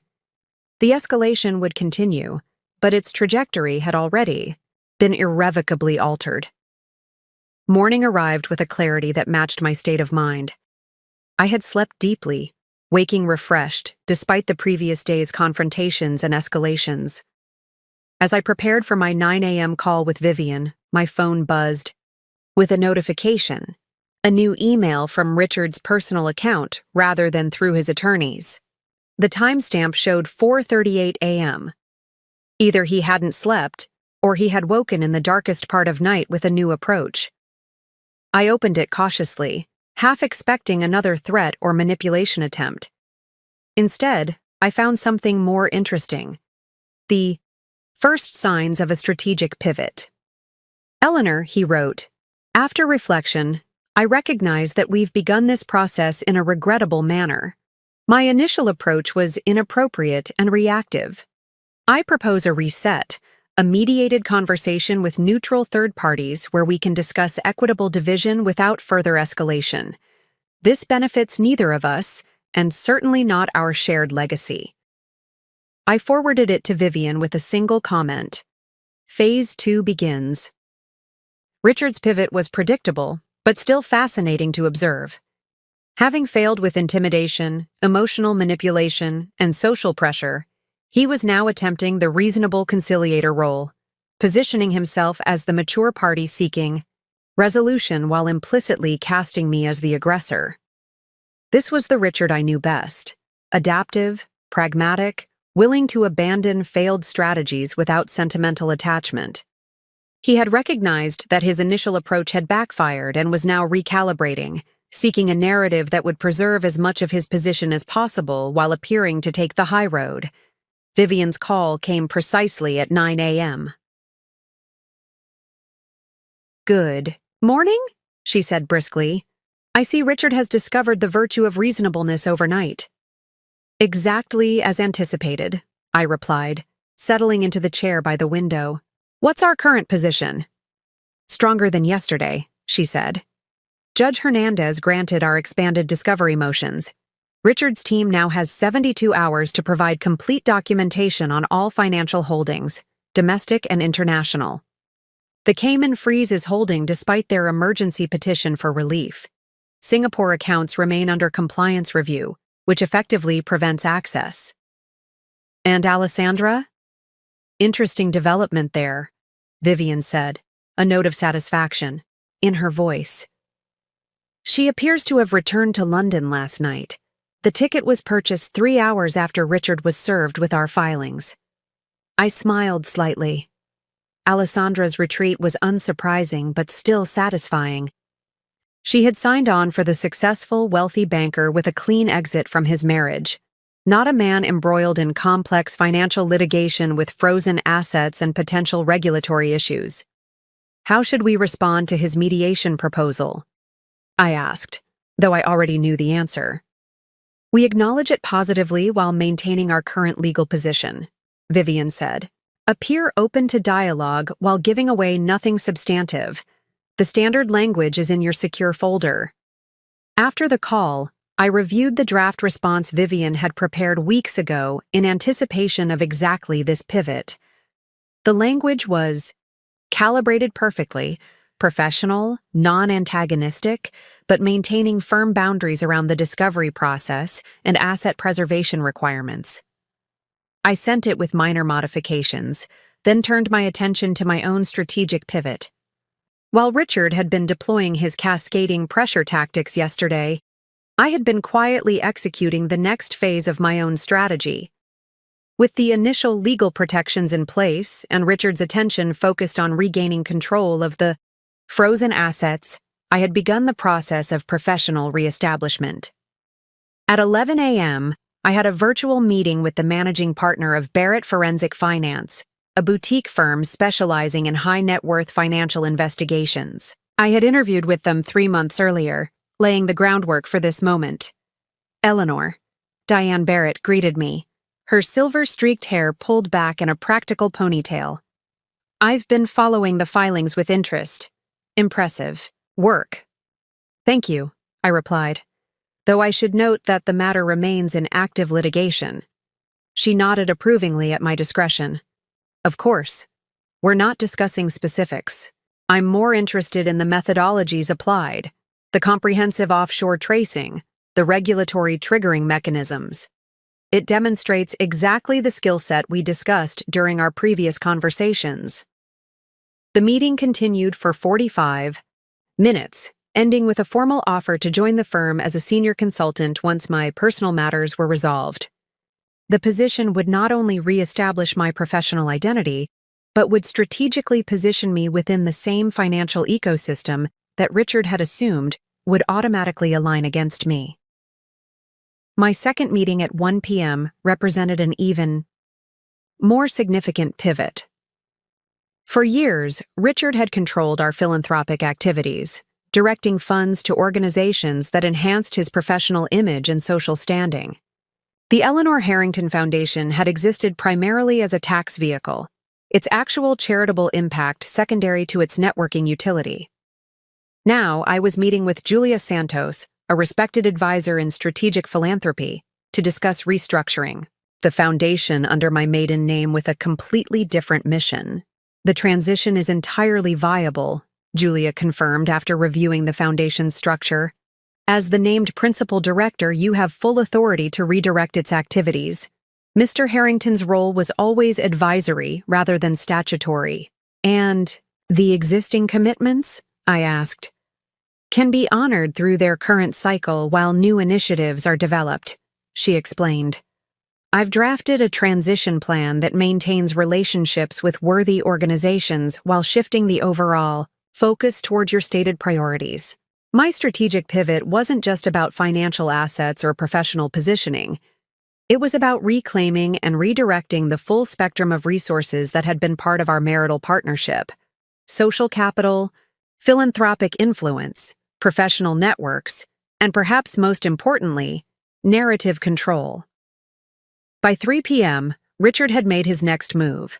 A carefully worded press statement provided on background to selected financial journalists. While never mentioning me by name, it positioned him as facing personal challenges while remaining fully committed to his clients and responsibilities at Blackridge Capital. The subtext was clear. This was a minor domestic distraction, not a fundamental threat to his professional standing. I had anticipated this narrative play as well. 2 months earlier, I had engaged a reputation management specialist who had quietly established relationships with key journalists in Boston's financial press. Within hours of Richard's statement, these contacts received a simple message. For context on the Harrington matter, the publicly available filings tell a more complete story than any press statement. By directing them to the actual court documents, rather than offering counterspin, I ensured that any reporting would include the documented facts of Richard's attempted asset hiding and offshore transfers. The narrative would not be successful banker faces divorce, but financial executive caught attempting to hide marital assets. The most satisfying pivot came at 5 p.m., when I received confirmation that the final piece of my strategy had fallen into place. For months, I had been in discreet communication with Sandra Mitchell, a senior partner at Blackridge Capital who had long been wary of Richard's increasingly aggressive financial strategies. Now, with the divorce filings public and the offshore accounts under scrutiny, she had convened an emergency meeting of the firm's risk management committee. The committee has voted to place Richard on administrative leave pending resolution of these matters, her message read. This is not connected to your personal situation, but rather to regulatory concerns raised by the documented financial activities. This was the pivot Richard would find most devastating. The recognition that his professional standing, the core of his identity, was now in jeopardy. Not because I had directly attacked it, but because his own actions, once exposed to scrutiny, could not withstand professional review. As evening arrived, I poured a glass of wine and reviewed the day's developments. Each aspect of my strategic pivot was now in motion: legal, professional, philanthropic, reputational, and institutional. While Richard scrambled to contain the immediate damage and salvage what assets he could, I was methodically building the foundation for a completely reconfigured future. My phone buzzed with another message from Richard. We need to talk in person. This has gone far enough. I didn't respond immediately.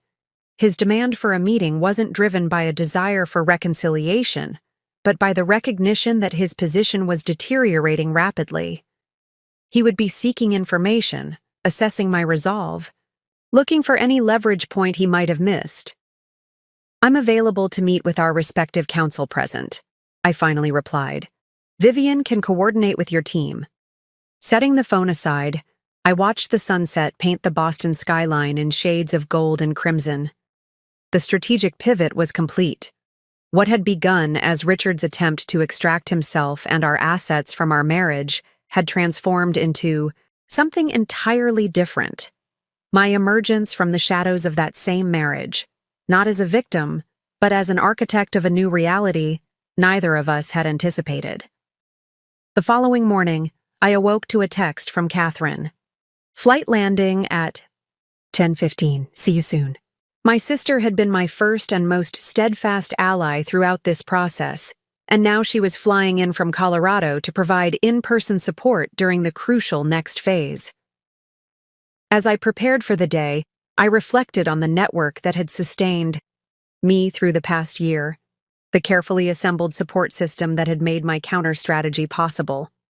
While Richard had always relied on transactional relationships built on mutual benefit and strategic advantage, I had cultivated connections founded on trust, respect, and shared values.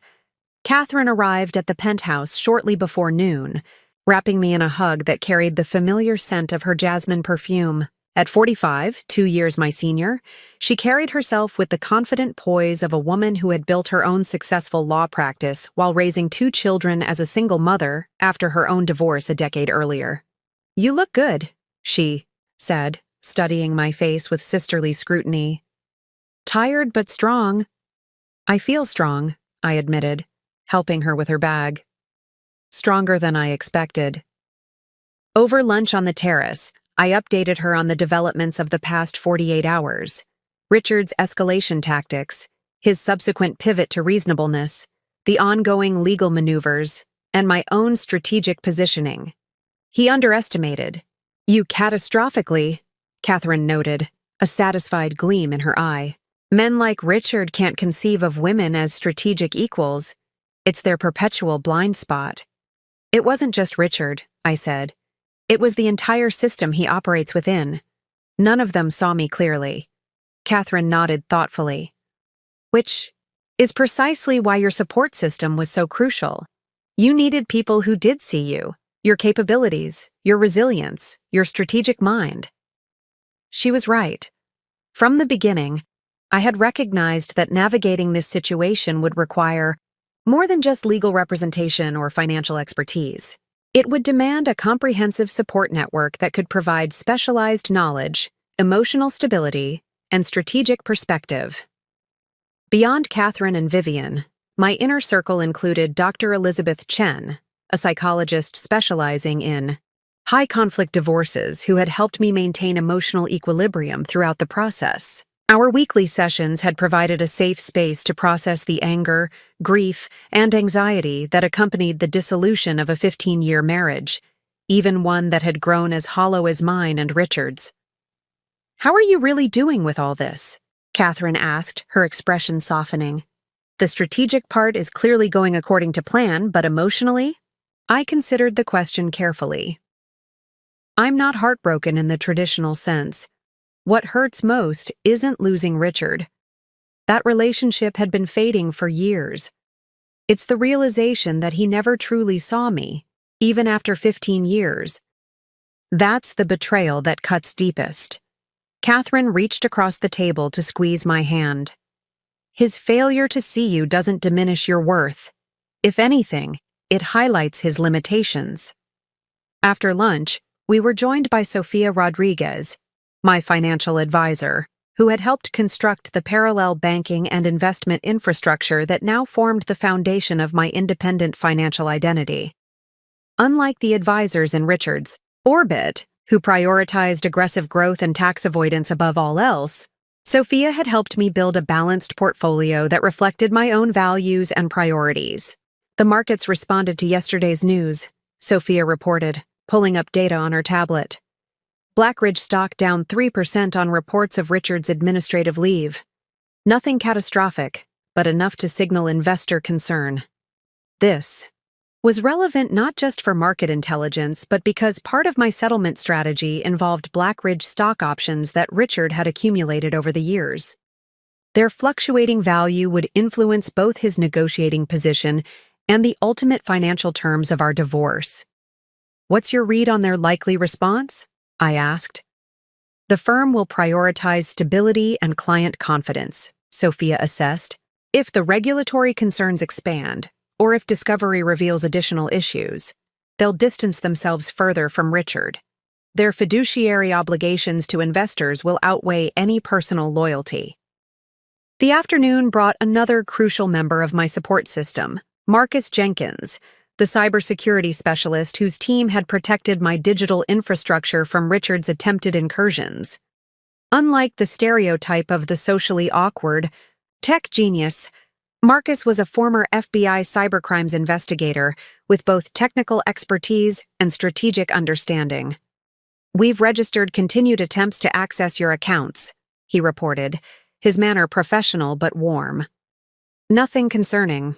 Standard penetration testing approaches, likely from the same security firm as yesterday. Our countermeasures remain effective."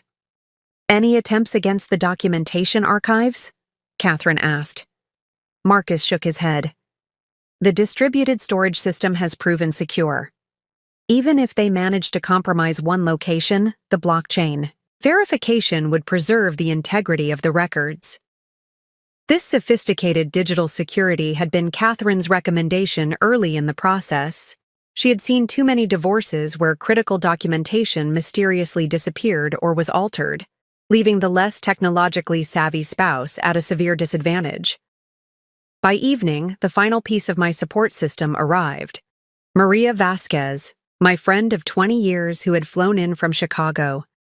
Unlike the professionals who provided specialized expertise, Maria offered something equally valuable: the grounding presence of someone who had known me before I became Mrs. Richard Harrington, someone who remembered Eleanor Blackwell, the forensic accountant with big dreams and uncompromising principles. Over dinner, Maria asked the question others had carefully avoided. "After all this is resolved, what do you actually want for yourself, Eleanor?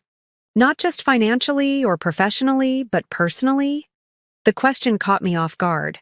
For so long, my focus had been on strategy, on countering Richard's moves, on securing my rightful share of our marital assets. I had given less thought to what would come after the legal battles were concluded. I began, then paused to find the words. "I want to rebuild a life that's authentically mine, not defined by Richard or by this divorce, but by my own choices and values. I want work that matters, relationships that nurture, and the freedom to evolve without constraint." Maria smiled, a look of recognition in her eyes. There she is, the Eleanor I've always known. As the evening concluded and my support team dispersed, Catherine to the guest room, the others to their respective homes or hotels, I felt a profound sense of gratitude. While Richard operated in a world of power plays and leverage, I had built something more enduring, a community of competent, ethical individuals who had contributed not just their expertise, but their genuine support to my journey. Tomorrow would bring new challenges. Richard's latest message indicated he was preparing another strategic shift, likely more aggressive after the professional setback of his administrative leave. But whatever came next, I would face it not as an isolated individual, but as someone anchored in a network of support that Richard, for all his resources and connections, could not match. In this, perhaps more than any other aspect of our divorce, the fundamental difference between us was most clearly revealed. 3 days later, the moment arrived for the first face-to-face meeting between Richard and me since his fateful email. The neutral ground selected for this encounter was the conference room at Gerstein Mediation Services, a highly respected firm that specialized in high-net-worth divorce negotiations. Catherine accompanied me as additional support, though Vivian would handle all legal aspects. We arrived 15 minutes early, giving us time to settle into the space and establish a psychological advantage. The conference room was designed for precisely this type of high-stakes negotiation, tastefully decorated in muted blues and grays, with comfortable but professional seating arranged around a polished oak table. Large windows offered views of Boston Harbor, a calming backdrop to what promised to be a tense encounter.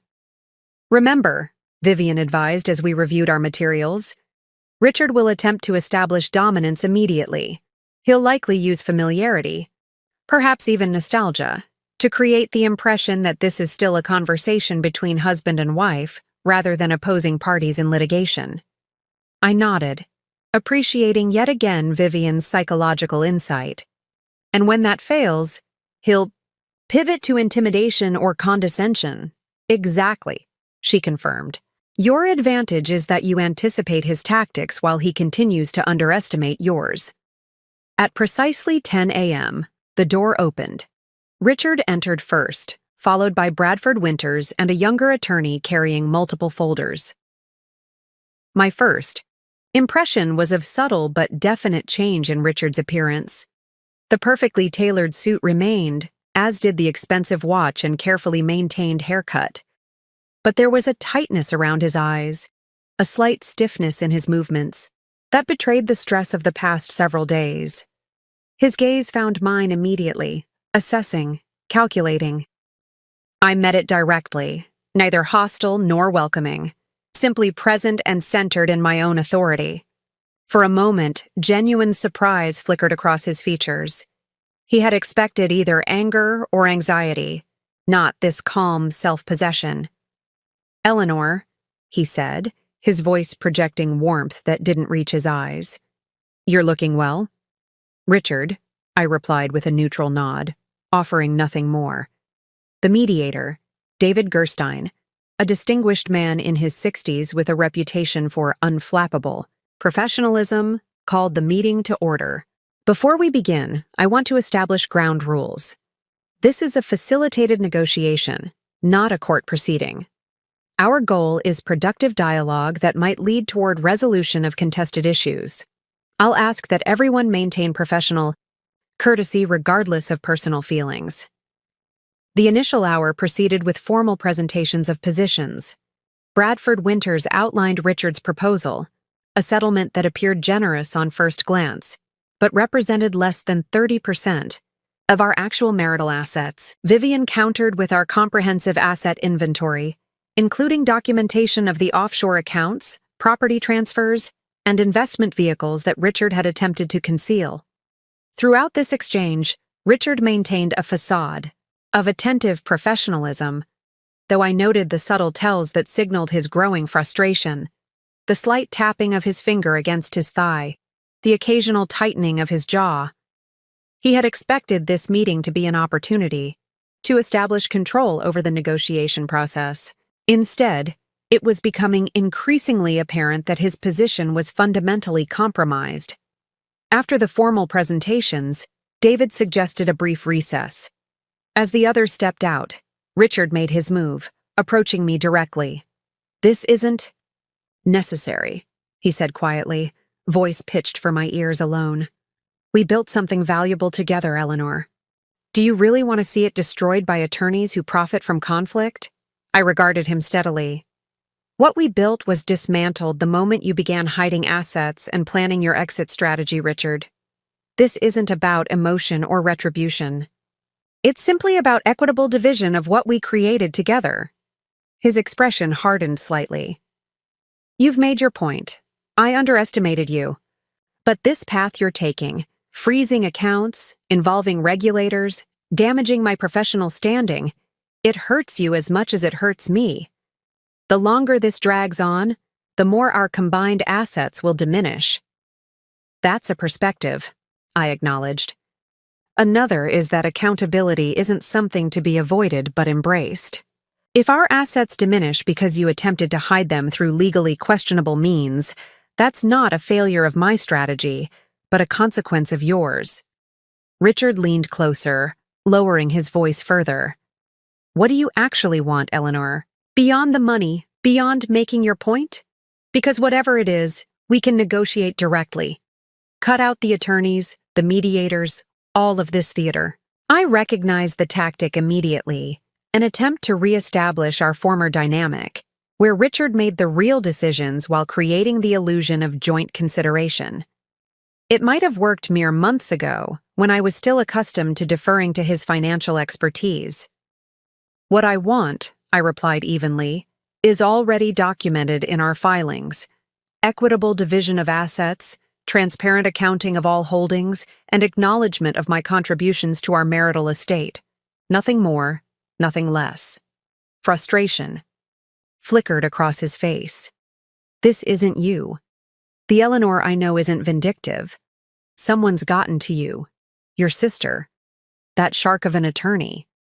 They're pushing you toward conflict that serves their interests, not yours. I nearly smiled at the predictable attempt to drive wedges between me and my support system. The Eleanor you knew was carefully curated to meet your expectations, Richard. Perhaps what's unsettling isn't that I've changed, but that you're finally seeing aspects of me that were always there, just invisible to you. Before he could respond, the others returned to the room.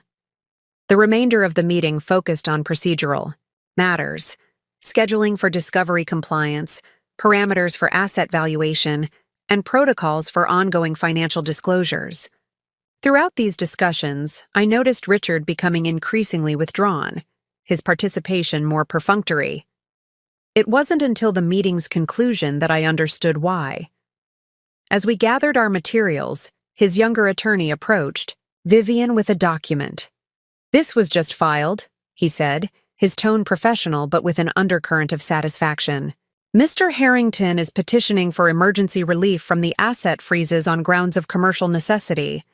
The hearing is scheduled for tomorrow morning. Vivian accepted the document without reaction. We'll be there. Outside the mediation. Center, Catherine placed a hand on my arm. He's desperate. The administrative leave must be creating more pressure than we anticipated. It's not just the leave, I said, watching Richard's car pull away from the curb. It's the loss of control. This meeting was supposed to re-establish his dominance, to create a negotiating environment he could manipulate. Instead, it confirmed that the power dynamics have fundamentally shifted. What do you think he'll try next? She asked. I considered the question, recalling the slight shift in Richard's demeanor toward the meeting's end, the withdrawal that signaled not defeat, but recalculation. Something unexpected, I said. He's realized that conventional tactics aren't working. He'll look for a vulnerability we haven't protected against, a pressure point we haven't anticipated. Vivian joined us, her expression thoughtful. I've reviewed the emergency petition. It's clever, arguing that the asset freezes are damaging not just to Richard but to his clients and investors, creating a commercial necessity that overrides matrimonial considerations. Will it work? Catherine asked. Unlikely, Vivian replied. But that may not be its primary purpose. This could be a distraction while he maneuvers elsewhere. As we drove back to the penthouse, I felt a curious mixture of satisfaction and wariness. The confrontation had gone largely as anticipated. Richard had attempted familiarity, then negotiation, then manipulation, all without success. But his final withdrawal suggested a strategic pivot was coming, one we might not have fully anticipated. The climactic confrontation wasn't over. It had merely shifted to a new battlefield, one Richard was still selecting. But whatever came next, the fundamental truth remained unchanged. He was now reacting to my strategy rather than implementing his own. And in that crucial reversal lay my continued advantage. Richard's emergency petition was denied, as Vivian had predicted. Judge Hernandez saw through the commercial necessity argument, noting dryly in her ruling that the preservation of marital assets pending equitable distribution takes precedence over Mr. Harrington's desire to resume control of accounts he demonstrably attempted to shield from matrimonial proceedings. The aftermath of that ruling unfolded with a swiftness that surprised even me. Within hours, Blackridge Capital issued a terse press release extending Richard's administrative leave indefinitely and appointing an interim head for his division. By evening, financial news outlets were reporting that the SEC had opened a preliminary inquiry into certain offshore transactions flagged during the divorce proceedings. I received this news while having dinner with Catherine at a small Italian restaurant in the North End, far from the upscale establishments Richard and I had frequented during our marriage. The quiet, family-owned place with its red checkered tablecloths and handwritten menus represented the kind of authentic experience Richard had always dismissed as quaint but unnecessary. "Are you concerned about potential blowback?" Catherine asked as we shared a bottle of Barolo. "If the SEC investigation expands, it could affect the valuation of assets you're entitled to." I considered the question thoughtfully. I'm prepared for that possibility. The documentation we provided was legally required. We didn't volunteer anything beyond what the court mandated. If Richard's financial maneuvers can't withstand regulatory scrutiny, that's a consequence of his choices, not mine. The waiter brought our pasta, the rich aroma of truffle and sage rising from the handmade tortellini. After he'd gone, Catherine leaned forward. "I've been watching you these past few days," she said. "You're different. Not just confident, you've always been that, but centered in a way I haven't seen before." "I feel different," I admitted.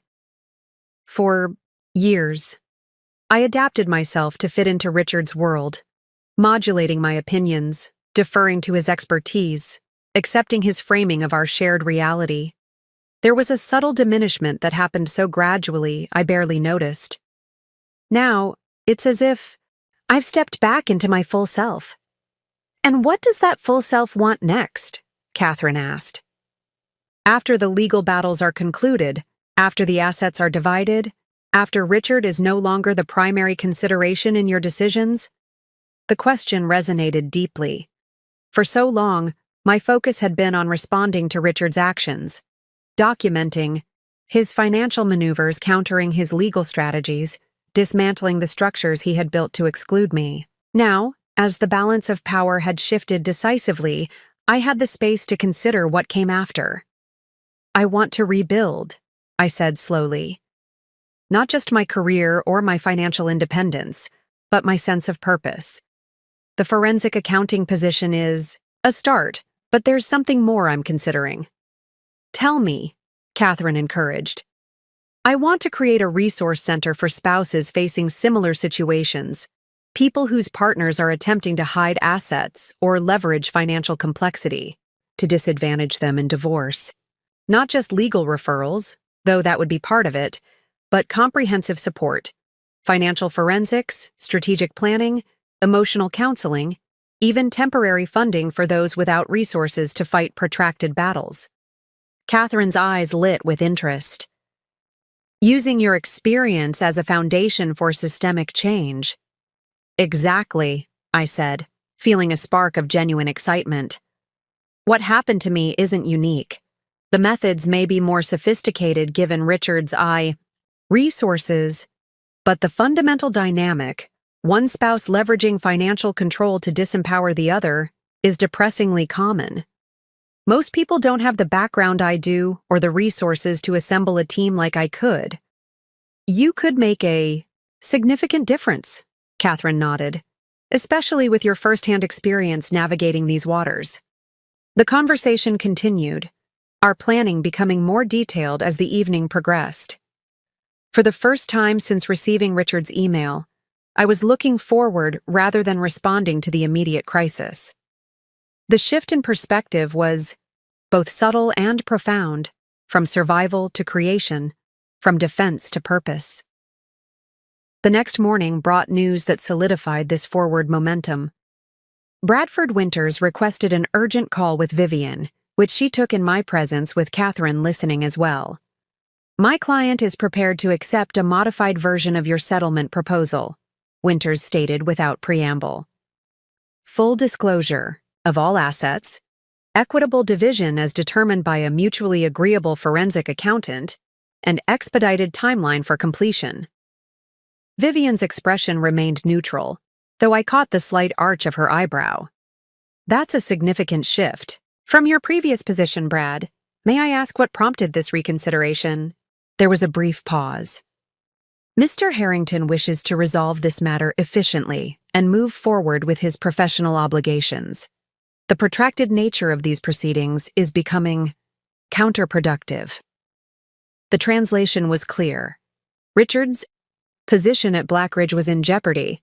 The regulatory scrutiny was expanding, and his carefully constructed professional image was crumbling. He needed to stop the bleeding, even at the cost of financial concessions he had previously refused to consider. After the call ended, Vivian turned to me. This is essentially capitulation. He's offering virtually everything we asked for in our initial settlement proposal.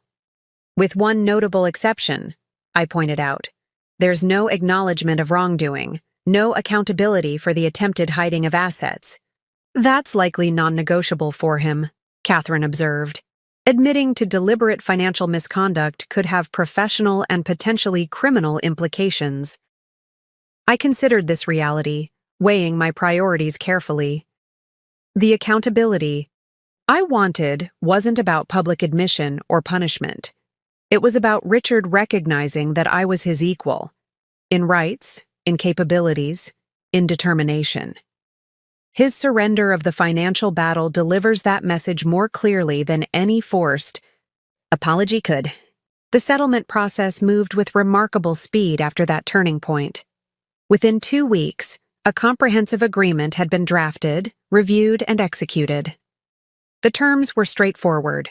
Full disclosure of all assets regardless of jurisdiction, or titling, equal division of the marital estate as determined by an independent valuation, and mutual releases from future claims.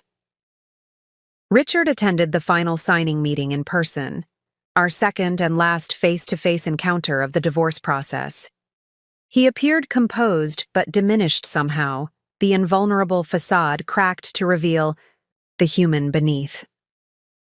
When our eyes met across the conference table, I saw something I had rarely witnessed in our 15 years together. Genuine recognition. It wasn't warmth or reconciliation, nor was it the cold calculation that had characterized so many of our interactions. It was simpler and more profound, the acknowledgement of an equal, perhaps even a superior strategist. He nodded once, a gesture that contained both concession and a certain professional respect. I returned the nod, feeling not triumph, but closure. The battle had been necessary but was now complete. What remained was the far more interesting and rewarding work of building what came next. As we left the attorney's offices for the last time as a married couple, Richard paused. "You outplayed me," he said quietly. "I didn't think that was possible." "I know," I replied simply. No further words were necessary. He turned and walked toward the bank of elevators, a solitary figure carrying the consequences of his miscalculation. I watched him go, then turned in the opposite direction, toward the future I was already creating. One founded not on reaction to Richard's actions but on my own vision, values, and newly reclaimed power. The divorce that had begun with his smug email announcing he had taken everything was ending with my calm certainty that I had regained far more than money or property. I had reclaimed myself, my voice, my agency, my potential, and that, ultimately, was the victory that mattered most. 6 months after the final settlement papers were signed, I stood at the window of my new office, watching the late afternoon sunlight play across Boston Harbor. The space was smaller than the penthouse Richard and I had shared, but infinitely more reflective of my personal aesthetic. Warm woods, comfortable seating, art selected for meaning rather than investment value. Most importantly, it was entirely mine, a physical manifestation of the independence I had reclaimed. The Blackwell Center for Financial Empowerment occupied the entire 12th floor of a renovated building in Boston's Seaport District. What had begun as a concept discussed over dinner with Catherine had rapidly evolved into a tangible reality, fueled by both my settlement resources and a surprising groundswell of support from unexpected allies.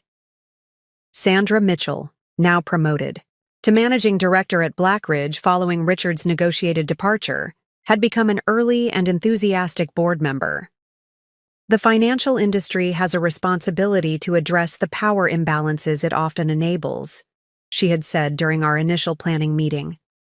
Your experience highlights systemic issues that extend far beyond one marriage.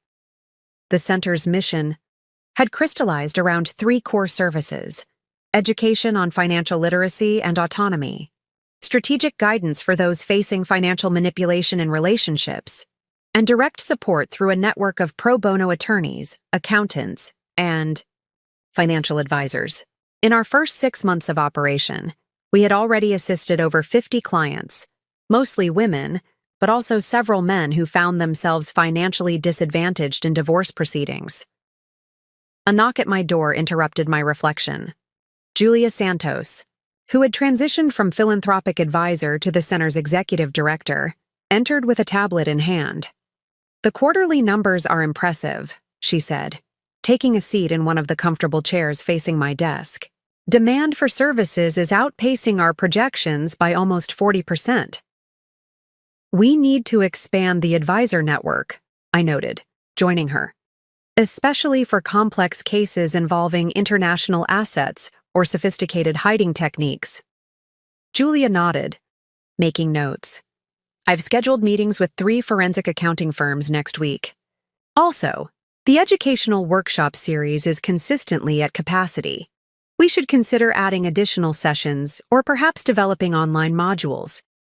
As we reviewed operational details, I felt a deep satisfaction that transcended the professional accomplishment. The center represented not just a productive use of my skills and resources, but a transformation of my own painful experience into something constructive, a system that might prevent others from facing similar struggles without adequate support. After Julia left, I found myself reflecting on the path that had led to this moment.